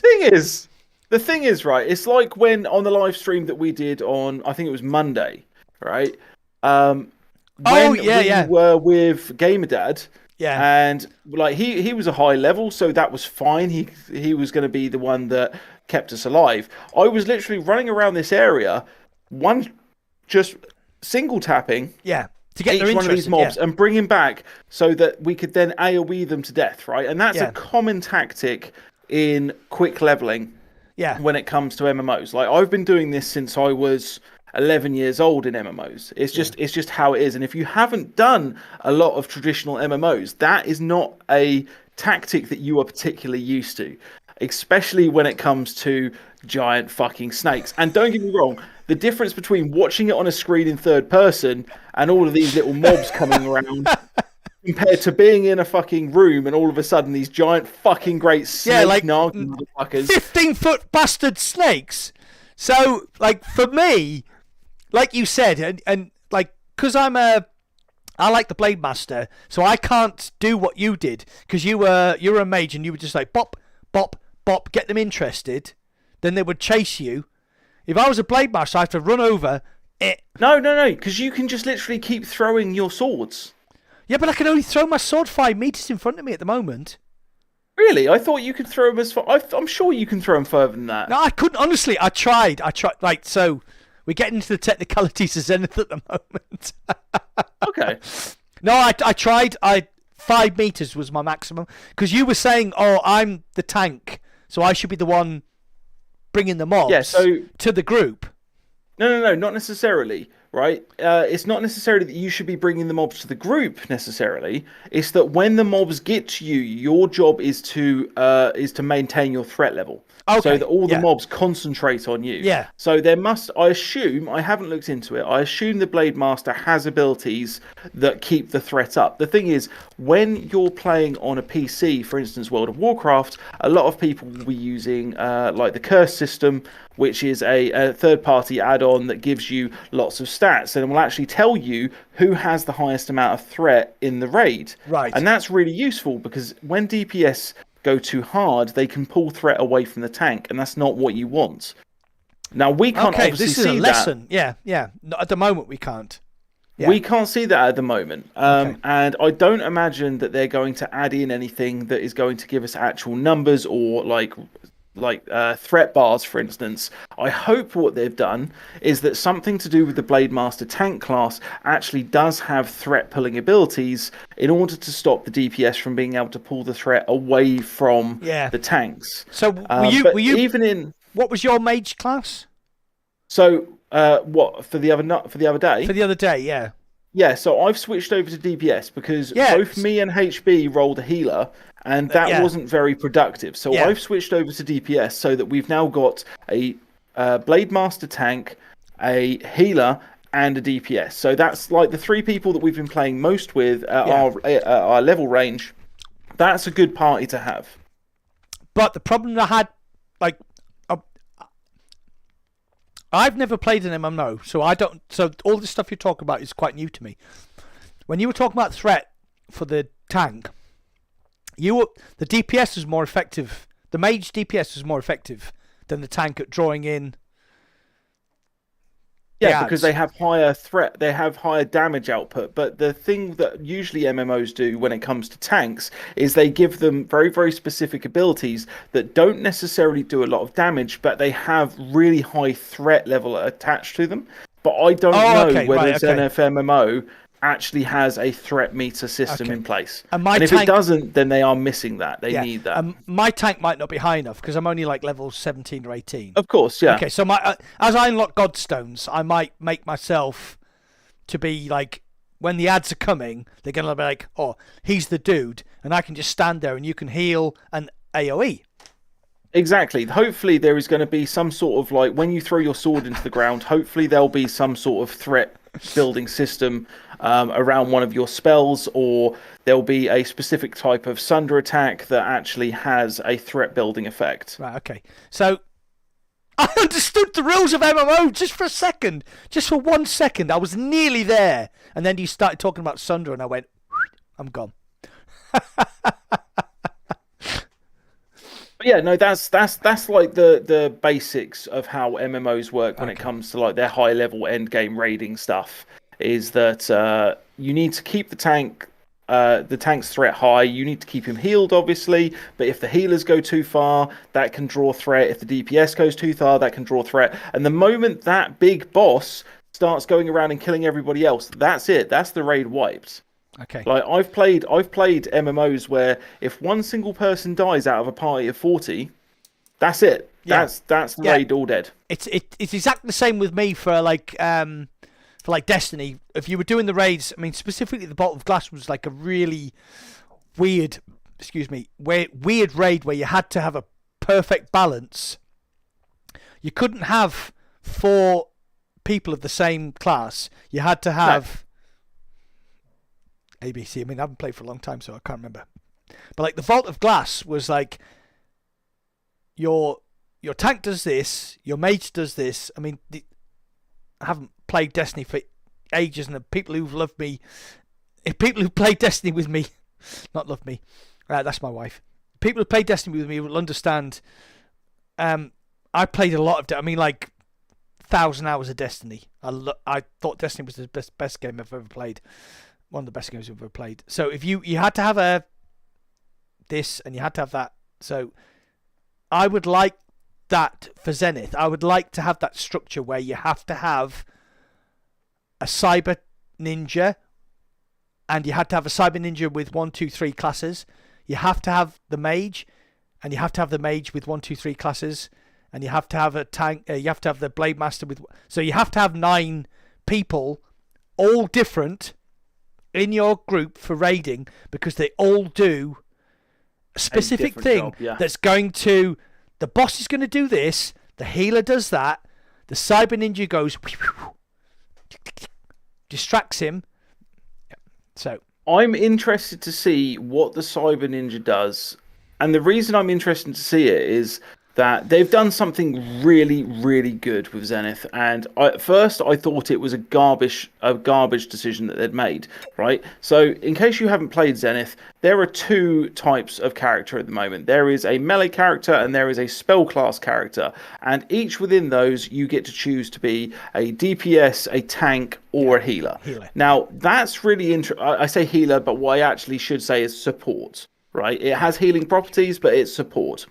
The great thing about it is that once you've leveled one of them, you can you can switch over to one of the others, and it drops your level back down, and you can level that one up, and you can do all 3. And there is a 1-minute cooldown in order to switch between those. Yeah. And that's really interesting, because it means that you can level up your DPS and enjoy being a DPS. You can level up, and it's all on one single character. That is going to be very interesting for the end game content. Can I just put hint? And this is something that I didn't know, and I watched one of Samachi's videos here, and if you're a DPS, if you're a mage or a blade master, if you level up a separate character, you actually do double XP. I think HB said that to us actually while we were on stream the other day. I think he did. Yeah, I think he did. Yeah. So basically the idea is that, pardon me, sorry, I hit my mic. So what Samachi said is if you're a blade master and you're a DPS, then if you switch to a tank, you go back to level 1, but you level twice as quickly. Yeah. And if you go to a healer, you start at level 1, but you so I think that's why I was able to catch up with you quite quickly. Exactly, yeah. I mean, I switched from a DPS. I switched from a tank to a DPS, and my DPS character is now the same as my tank. And I played 16 hours on my tank, and I was like, brilliant. So, Zenith, what next? What do they need? You know what I'm going to ask. Right, so everybody talks about Sword Art Online. Yes. Mr. MMO, what does Zenith need to do to match that? Okay, so if they want to go full Sword Art Online, right? And let's face it, Sword Art Online in the majority of gamers' ideas in their head, their perfect worldview of an MMO has been tainted by the anime Sword Art Online. And I understand why, because the first half of Season 1 of Sword Art Online is some of the best representation of being trapped in an MMO that has ever been done ever, right? It's fantastically done. It's emotional, and they have a lot of the gaming ways of looking at things, but they've taken it one step further, always one step further. They need to have different professions. So at the moment we've got cooking. We need to have some sort of potion making. We need to have some sort of armorer class, someone who has ability, so that we need an enchanter. We need somebody eventually they're probably going to move to a system where they have gems were a big thing that got moved into World of Warcraft during the Burning Crusade updates, and basically what they said was, here is your armor. All of your armor now has slots for gems, and you can then customize that armor. That armor might have an enchantment on it that gives it, say, +2 power or +2 defense or whatever it was. But now you can get these gems, and depending on which gems you put in, it also gives you different abilities. I'm going to stop you here, right? I'm going to stop you here, and you're going to be annoyed at this interruption. But if you're watching the podcast, this is what is needed in Zenith. It's that guy there. You need, if you're VR Ramen, if you're watching, talk to Shuey, right? He knows what he's talking about, and get him involved in building Zenith. Because the thing is, I'm not finished yet. Go. I already love Zenith, and I'm so excited about what he's talking about because I want that in my VR. Sorry. Yeah, no, the thing is, right, is I don't doubt for a second that VR Ramen, or it is VR Ramen, right? Yeah, or Ramen VR, whichever it's it Ramen is. VR, I think it is, yeah. Yeah, I don't doubt for a second that they know this, right? Because no one creates an MMO like this in VR unless they have scouted out other MMOs. And yeah, fair enough, they may have watched Sword Art Online, and it might be this weird universe where they watched Sword Art Online, they bought themselves a Quest, and they said, let's make a game that is Sword Art Online, having never played an MMO. I highly fucking doubt that. No, they haven't. I'll tell you why. Cooking. I want to kill the person who designs the cooking in that game. I'll tell you what, if you're watching this podcast, I've been waiting an hour and a half. To mention cooking in Zenith. To trigger the shit out of me is what you're saying. I have waited an hour and a half for this. I honestly wrote it down on my fucking tip list. Trigger Shuey like my pen's gone. Trigger Shuey about cooking. Why can't you cook? I have been in situations where because when you cook, right, you have this bit over to your left where you've got your ingredients, and you have your cooking stuff in the middle, and you have your for the sake of argument, let's call it a fucking blender on the right. That you put all of your cooked ingredients in, and it turns it into the fucking dish that you want. Fine, right? If you've ever been in a situation where you can't see much anymore because you've got too many black fucking blobs all around you where you have burnt every single ingredient that you have tried to do because you cannot figure out why the fuck it will not do what you need it to do, right? This is why my cooking ability in Zenith is basically none. I have done no gathering. I am relying purely on being able to buy my food off of somebody at a later date. I have absolutely no interest whatsoever. I will gather the items, but I am not fucking cooking them. I'm gonna have a heart attack. I think Max died. Oh my god! If you haven't had a chance to watch it, go back onto our live stream, where all you can hear is Shuey shouting, "Why is the milk on fire?" It was, oh my god, it's one of the best moments I've ever had in VR. Because I was It took me so long to work out what you're meant to do with the cooking, because none of it's fucking explained. Oh, no, we'll get to that. Yeah. Right, so, what happened was, we went to Nexus, and because I had that problem with my recipes. Remember the carrot fucking smoothie recipe disappeared, so I can't progress in the cooking quest because I've had a glitch. So I was cooking something. I was cooking some ramen noodles or something. I was like, yeah, we're cooking this, we're cooking that, and in the background all I could hear is, why is it on fire? I didn't understand, right? The little dial goes round. Why the fuck, right? In what world in cooking do you grab the knob on your cooker and turn it as it cooks? What world do you live in where that is an acceptable amalgamation for cooking? Oh my god, dude, it's a mini game. It's a mini game. You know you have to... Give me a spoon. Give me a spoon to stir it. Just not a fucking knob. Oh god. We had so much fun in that podcast. Oh, no, it was a live stream, wasn't it? We had so much fun. And then what happened was, we stopped playing the game and just started poking you about your cooking. And you bit. Yeah. You bit. It was so... I was triggered so funny. Fuck, mate. It was so funny. Right, so, if you're not interested in Zenith, you have to rewind the last 15 minutes of this podcast, and you need to listen to what we were talking about, right? So this is two grown men, not one, two grown men talking about how to cook and how to balance an MMO in VR.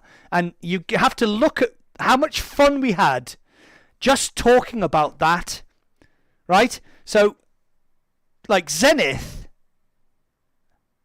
is on Quest 2, right? You can play it on a £300 headset, right? You don't need a PC. It's great. It's perfectly playable. Graphically, it's not as good as the PC version. You get a bit of pop in the big areas. Yeah. But oh my god, if Ramen VR fully developed that game, you've got World of Warcraft in VR, and how fucking huge is that going to be? How fucking huge? Like not just for me, but for you, because like you're an MMO guy. Yeah. Here's the thing, right? How do you, as a developer, because they're not doing what every other MMO has done. They're not running a subscription model. They're running a sell the game model, right? Ah, yeah. Now, back in the old World of Warcraft days, admittedly, this was before the internet was decent enough for you to download the full client, so you had to go and buy a disc for the most part, right? And so you would buy the game, and then you would pay a subscription on top of that. Like, I was paying £8 a month on top of the fact that I had already purchased this game, and I did this for years. And I was completely accepting of this being a normal thing. Now, a lot of them have moved over to free game models, and that's fine. But Zenith, they have done really well. Probably much better than their expectations. And that would explain... Top of the Steam, not just SteamVR, top of the Steam charts. Number one game. Yeah. Exactly, right? So they did probably better than they ever imagined, right? Which would explain why the game is in the state it's in currently, which means like it needs a lot more to it. But how do they eventually get to that point where they need to upgrade the servers, which they have been doing? They had some problems with their servers. They did. So they need to upgrade the servers, which is costing them more money. But at least they have the money from the initial sales that they had on Steam and Oculus. But what happens when they actually need to do a big injection of content and they have to increase the level cap, say, from 40 to 50? And in order to do that, they need to create a whole new map. They're going to have to charge for that because it's going to get to a point where they cannot afford to develop this game. Right. So, it is notoriously difficult to keep a VR player base. Population 1 has managed it. Last Naughts did not. No. Last Naughts is a great game, possibly even a better game than Population 1. I apologise to Surgical if he's watching. Last Naughts, like, Population 1 launched it, and it was like, oh wow, this is great. You know, it worked out the box, and it kept its player base. And have you frozen? Oh no. No, I'm here. Okay. No, I'm just concentrating on the chat while we're talking. So Population 1, it launched. It was great. It kept its user base. You know, they had like skins and guns and whatever to keep you interested, but only one fucking map. Which, whatever you go. So Last Naughts released should have been a killer app for virtual reality, like Apex Legends. In VR, oh my god! The first day I played it, I thought this is shit. I was invited back a couple of weeks later to play it by the devs, and they'd sorted a lot of the problems out. But by then, the player base had fucking was gone. Here's the thing, right? It's something you mentioned to me as well. It's not a game that you want to play with randoms. It's a game that you want to have a team, right? Oh yeah, like, right. Okay, you want to know each other. Oh yeah. So you want to know each other's abilities. So that day we played with Doomsly, we played with you, we played with HB. I was there. Who else? Oh fucking who else was there? And they're going to be really insulted. I can't remember now. Crash. Was Crash there? Or was it Weeble? I can't remember. Oh my god, they're going to be so insulted. We can't remember. It was too long ago, Mac. It was like 2 whole weeks ago. So much shit's happened since then. But yeah, it's like I loved Population 1 because it was me and Surgical and Face, and we were playing as a team, and and we were online every day. We played for 2 or 3 hours. Obviously, ran into you, ran into Crash, ran into a load of other people that we know, and it was brilliant, and I loved it. And then we tried Larcenauts, and that didn't work. And then Zenith came along, and wow, Christ. It's just like HB was like way above our level when he came in, but he was just like, oh, I'll just stay at the back. And then we had Doomsly, and then we had Clueless Dad Gamer, who was like massively above our level. Yeah, like 32, 33, something like that. But it was just like we were just pissing around and having fun. Having fun. The only problem with Zenith that I've seen so far, right, is it is a derisive game. Like, there are people that play, and the thing is me and you have come into this in the same way, right? We've come in as from FPS different players. Sides. Yeah, we come in from different sides. We've come into VR as FPS players, and although that I had a big time of my life where I played MMOs, I haven't done it for a very long time. I've played FPS games. I've played Onward. I've played Contractors. I've played Pavlov. I've played Population 1. Like, these are the games that I play because it's a gun game and I enjoy gun games. And I know you do as well. And Surge obviously does, and Crash obviously does, and Henry obviously does. And these are the games we're playing. But me and you have jumped into an MMO, and there are certain parts of our friend groups that just are not into it. And that's fine, obviously. But that does mean that we are going to struggle more because we're not playing with people as we usually would. And that kind of sucks. Yeah. My only advice is, right, so if you buy the game on Oculus, you have a 2-hour window to get your refund. Right? If in the first hour you don't like Zenith, then refund. But I can guarantee... Now, like I said, in Season 1, Episode 2... No, it was actually Season 1, Episode 1, wasn't it? You mentioned Zenith, and I was like, shite. Yeah. Not interested. So wrong. I was so wrong about that game. I was so wrong. No, it's been really fun. It has been really fun. And what I also like as well is, like, people go, oh, I don't have any friends online. You don't... Make some. See, I think sometimes... Here's the thing. I think sometimes we're actually psychically connected. Hive-minding this shit. Hive-minded. So you can go into Zenith as a single player, and you can stand in the fractured plains, and somebody will come up to you and go, we're going over there. Do you want to join us? And that which is awesome. That has happened to me so many times. Like so many times. The community... And don't get confused, people. Mac is not using Mac in VR as his gamer tag on that game, right? So people are not coming up to him because they know he is a famous or a more famous YouTuber, right? People aren't doing that. I have tried to fucking get on that one by calling myself PowerOnVR and tried to capitalize on that shit. It hasn't fucking worked. But Mac, the moment they hear that it's that guy, they're like, oh, dude, I've seen you in fucking YouTube. Right, anyway, carry on. Right, so on Zenith, I called myself Mac Blades because I don't want people doing that. I don't want people going, oh. Because it has happened on Population 1. People have gone like, oh, Mac in VR, I know who you are.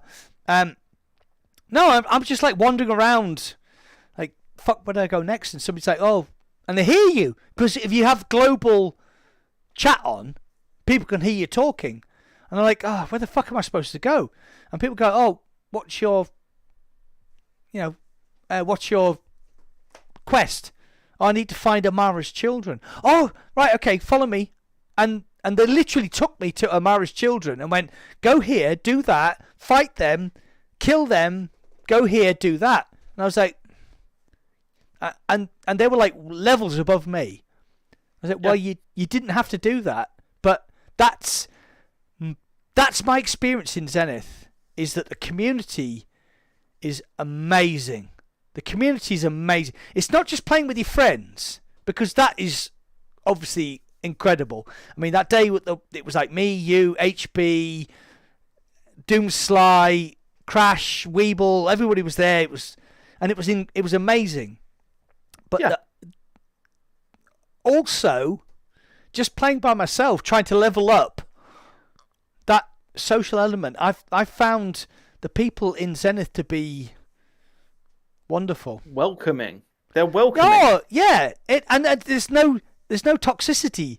Like, I was doing something. Yet. That's a yet thing. Yeah. So one of the things that happened to me was I didn't understand. Like, one of the things that Zenith doesn't do very well is explain to you anything about Zenith. Anything. No, it does not. Anything about Zenith, right? So the cooking thing, I didn't know that you could just basically pull up the menu, open your cooking pot, and start cooking. So I was like, I've gone to the chef, Brim, I got my quest, and there was a guy cooking. I was like, all right, okay, I have to wait. He's like, what are you doing? I was like, I'm waiting you to finish. He's like, dude, you can open your own cooking station. I was like, what? He's like, just open your own cooking station, go to the menu, open. And I was like, oh, cheers, mate, I didn't know that. He's like, oh, no bother. Go over here. I opened my cooking station. He came over and he went, you can pick what you've got from these menus, and if you don't have the ingredients, you can go over there to the shop and you can buy some stuff, and then you should be okay. And I was like, cheers, mate. And he's like, yeah, no bother. Fucked off. And that's exactly what you want, isn't it? It is. It's wonderful. It makes the difference between somebody staying with the game and somebody refunding the game. And that's great. Absolutely. Like, that's what we want in that game. So like, multiple times I've been flying around. Notice what I'm doing there. Been flying around. Notice my hand. Notice my hand. Right, this is the key. This is the key to movement in Zenith. Right? Change it. Sensitive flying. Oh, change to sensitive flying, man. It's amazing. So I've been flying along. I've dropped in. I've seen somebody having a struggle. I've gone in, helped them out. And they've gone, oh, brilliant. I'm looking for this. And you go, oh, right, over here. Follow me. And it's just instinctive to help people, because the community is so nice that I've been treated so nice by people in the community that when I see, you don't look at people and go, oh, he's only level 6. Fuck him. You go, I remember being level 6. He's struggling to do ABC. I'll tell you this now, though. That isn't typical of MMOs in my experience. Like, people generally don't help each other out. Like, there is a small part of the community that always will, but the majority don't. And Zenith has got it right. The community wants to help each other, and that's great. And I love that part of it. There is something I want to clarify from something I said earlier, because I feel like a bit of an arsehole for saying it, right? Is when I said go and make friends online, right? There is a huge contingent of people that use VR specifically because they are antisocial people. Like, and I don't mean that as in they are aggressive and horrible towards people. I mean that they find it a real struggle to talk to people in the real, and they are still struggling in VR and online. And a lot of these people, they don't have their mics open. They have their mics muted, and that's fine. I'm not saying that you guys are assholes. I'm not saying that you guys, shouldn't be playing or whatnot. What I genuinely think is that amongst the community of Zenith, we need to come up with some rudimentary sign language. Yes. Oh my God.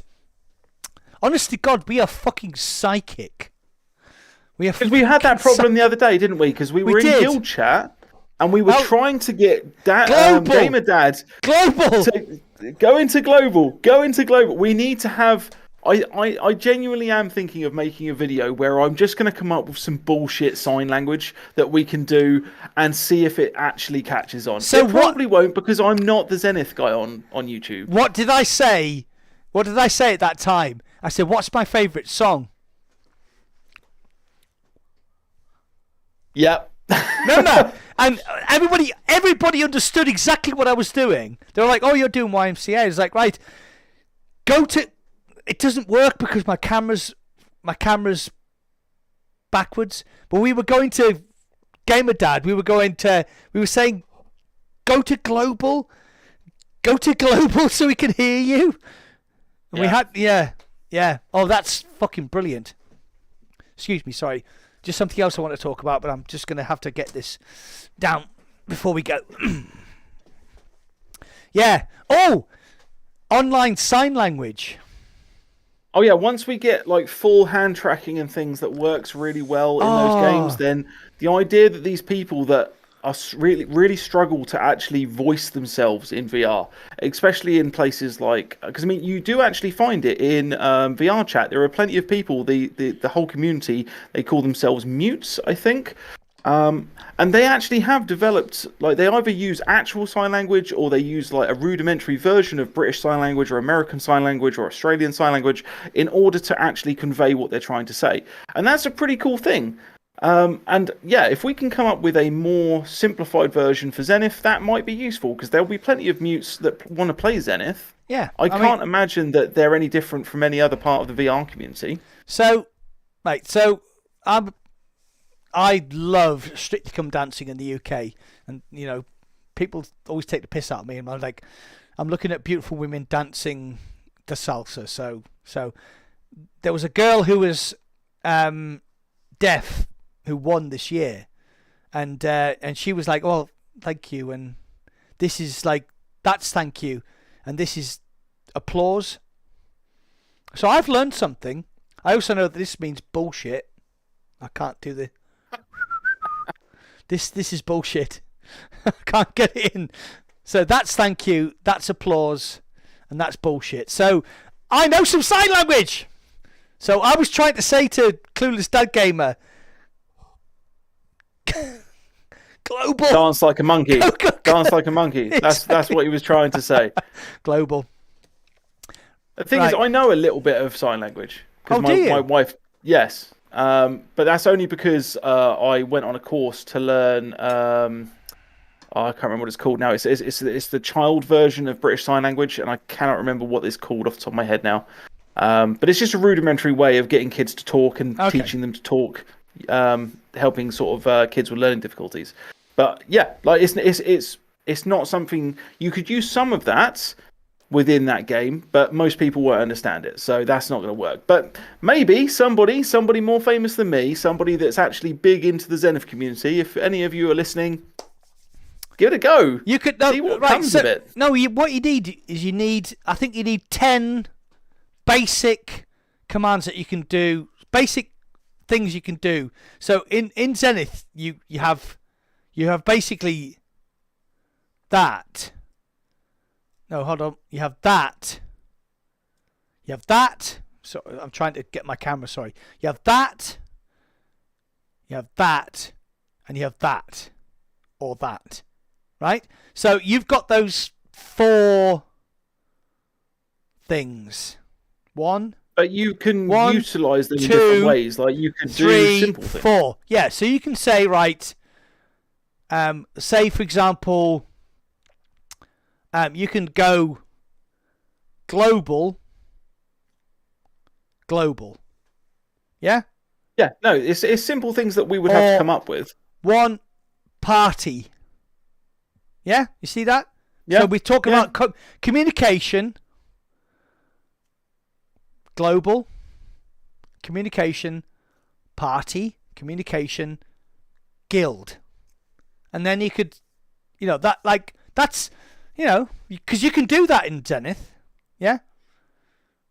Yeah, no, Anthridge has just said, VR Chat has it, they have their own version of sign language with the limitations of not having all fingers fully possible. Oh, right, okay. And that's exactly what we need to be trying to put into Zenith as well.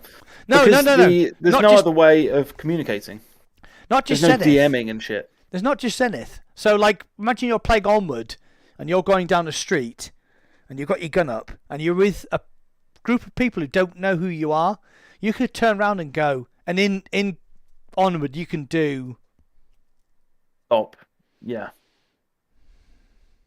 Like as a soldier, I would get to a corner and I would go, stop, corner, past. So they would know that I've got that corner covered and they can go past me to the next corner, and then that person could go, okay, corner, past, and you wouldn't have to communicate, because in Onward, which people don't realise, you can hear people talking. Yes. And it has happened to me before.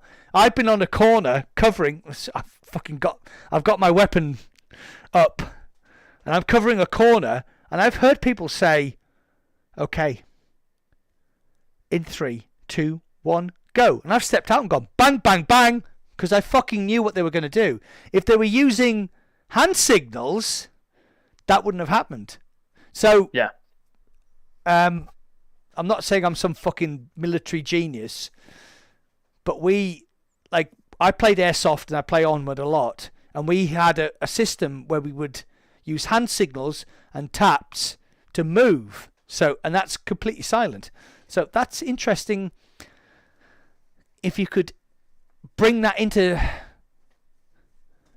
a universal... I think what we need to do is we need to go and learn from the VR chat guys. If they already have a limiting system, I didn't know that. I'm gonna, because I need to actually get into the VR chat world and learn more about it. But yeah, I think that's something that that I'm gonna go and actually put some effort into next time I have some time off work.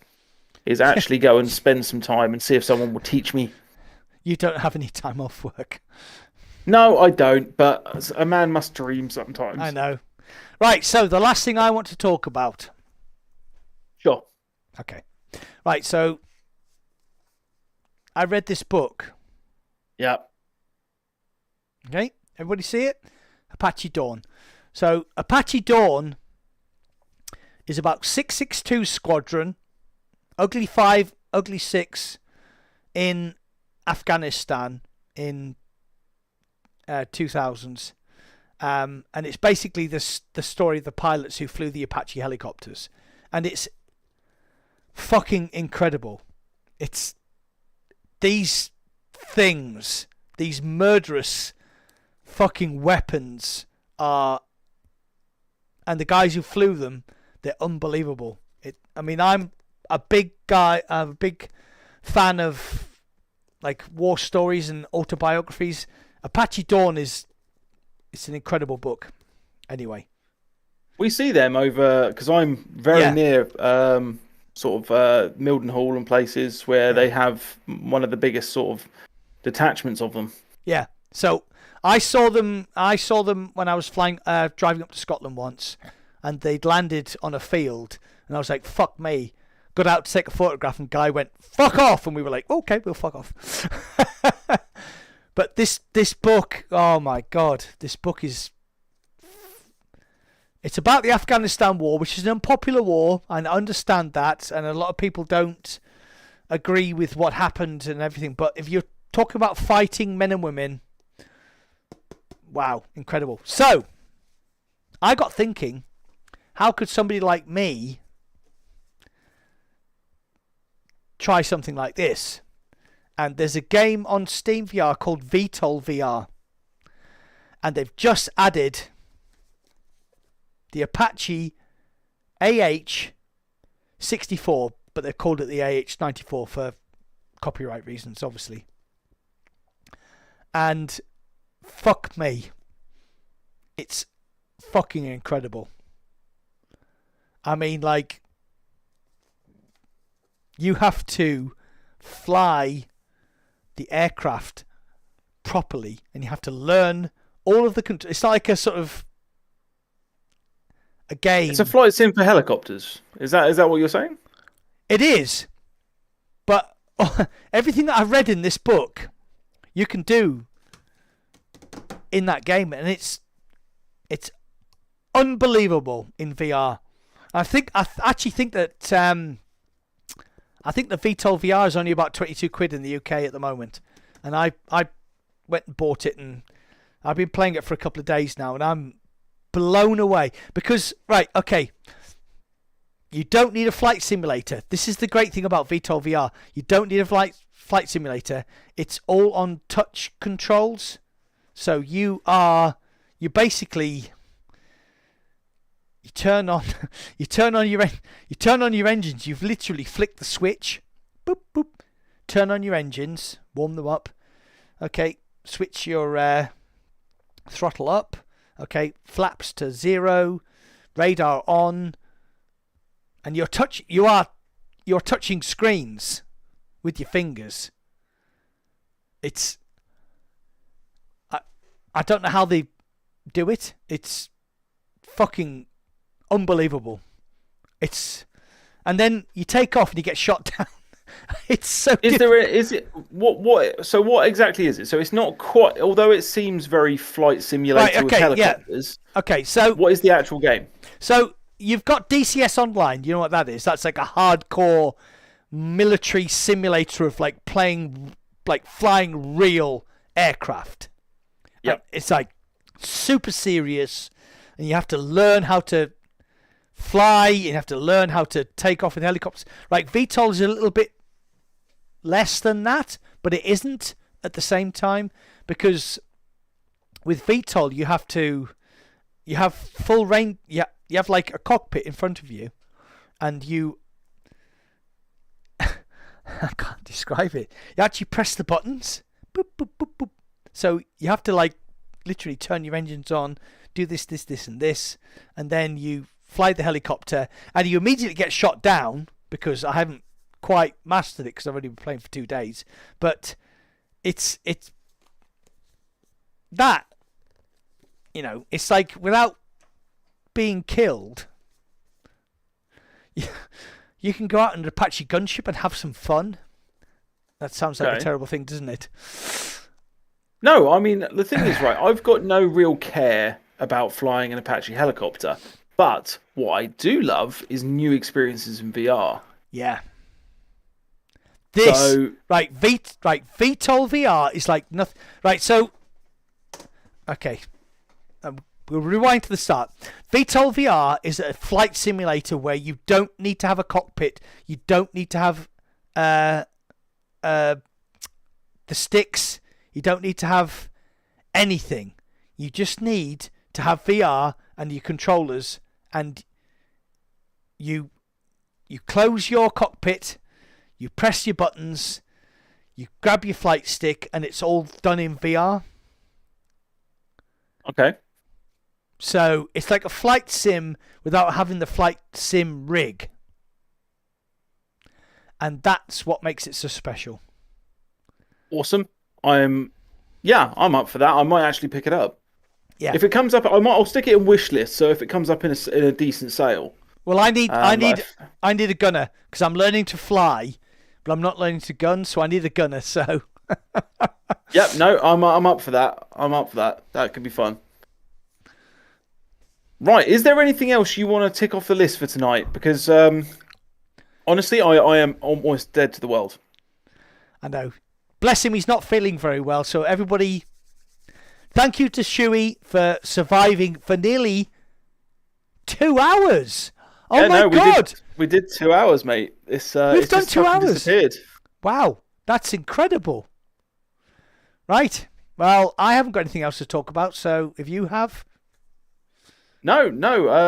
There is a couple of little bits coming out, but honestly, they're so small that I would rather wait and see what they are actually about. Because I could sit here and talk about how I think the Transformers game is going to be a steaming pile of shit, but that seems like it's better for it to come out on the 31st of March, and then I can see that it's a steaming pile of shit rather than just talk about it. When I see the word experience... Oh, this is it. This is Mac and his experiences. I don't even need to say anything else, because you know that is going to be a steaming pile of shit. Yep. And it's just going to be, I don't know, what, 10, 15, 20 minutes of... Oh no, it's a full game, apparently. Oh no! The Transformers game is a full game, but it's a rail shooter. and it is going to be. I've seen the trailer. The trailer makes it look like, you know, when you go into an arcade and you pick up the gun off of the cabinet, like Time Crisis type things. Oh yeah. That's basically what it is, but it's not Time Crisis as in you pop out, you're just permanently on the rail. So if you particularly love Transformers, then you might be interested. Otherwise, I was hoping to be able to be fucking Optimus Prime. Not fucking Optimus Prime, that sounds really terrible. I was hoping to be Optimus Prime and be able to transform into a truck and then drive the truck around and then suddenly pop out and be like, ha ha! But no, that's not it. You're just a weaselly little human with a laser gun.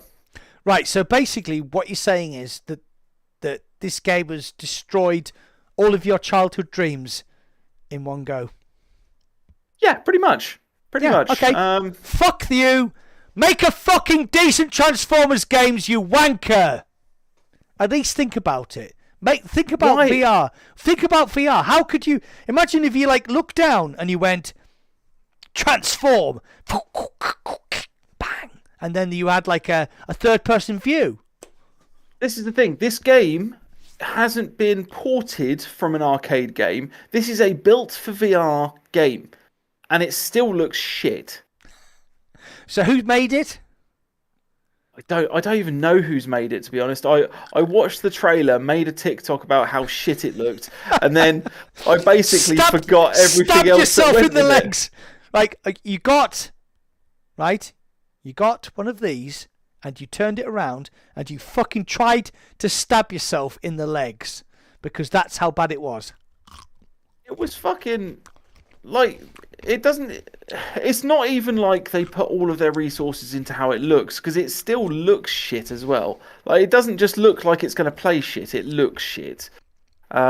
Luckily, I don't think it's even coming to the Quest, so I won't have to cover it just for views on the YouTube channel. Yeah,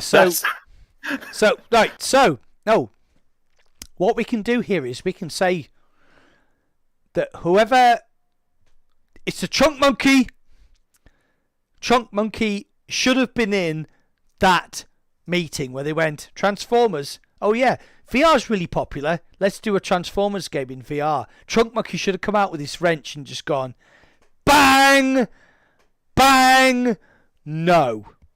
The thing is, right, and this is the last thing I'll say about it, Hasbro have their name attached to Transformers, and they're bringing out the Nerf game at some point soon. Oh yeah, they're quite serious about that, aren't they? They are serious about that, and if they play their cards right, I'm not joking, Nerf could actually be the premier like VR shooter tournament-wise of this year. It could if they play their cards right. It could be like Gorilla Tag, like a sort of like one of those things. Yeah, it could be, because this is what I said when I originally talked about it, was if it is free, I have no idea if it's going to be free or not. If it's free, this might be like the Gorilla Tag of the shooter side of things. Like, yeah, you've got Rec Room and things, but an actual made for kids shooter that some adults might be interested in with a competitive edge to it, that might actually be a real winner. Even if it is just, you know, as I put in the video about it, just because advertising. Yeah. Yeah, but how would you like to shoot kids in VR? Oh, sorry. That might be the wrong thing to say. How do you rephrase that doesn't become a soundbite? It's, you can shoot kids in VR! Make it a selling point! You know, all those annoying American kids who are squeakers, you can now kill them in VR with a Nerf gun, so it won't hurt. Remind me for next time. I actually do want to talk about the problem between adults and kids in VR for the next podcast, because I spend a lot of time trawling through Facebook groups, and there's an incredible amount of hate on both sides. But I desperately need to go to sleep. So I'm going to say goodnight, Mr. Mac. And thank you very much for your input. It's been wonderful as ever.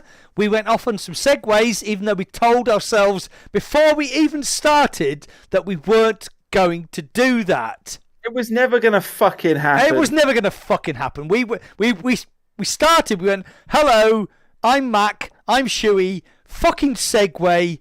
Half an hour later, what were we talking about originally?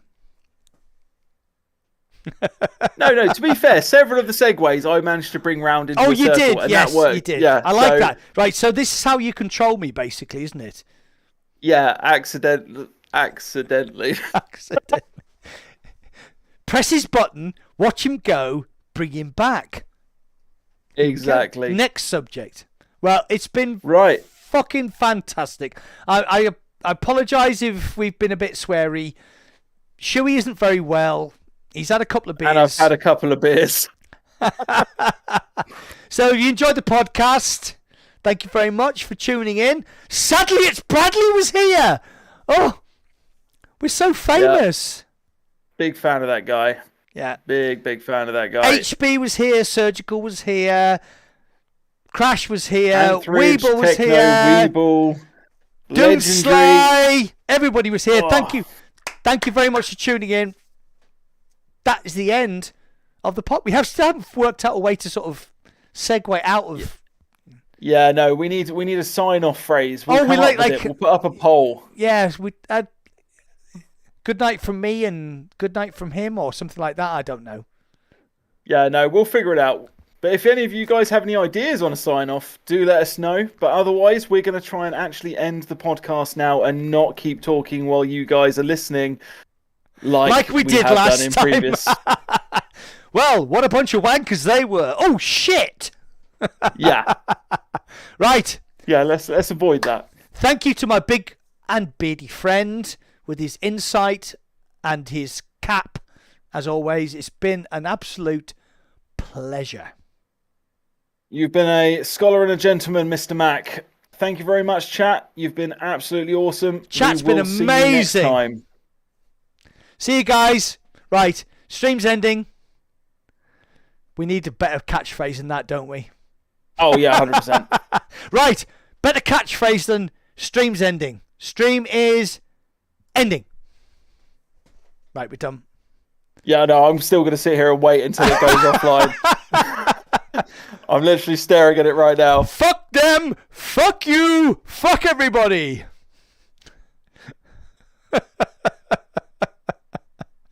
I'm still waiting for it. God, I hope that wasn't in the stream. Yeah, no, it is. I've just watched you say it online, on live. Legendary's like the post-show show, and HP's like, you're not offline yet. Oh, fuck, mate. Fuck. It's fucking brilliant being this. God, why do I get nervous before I...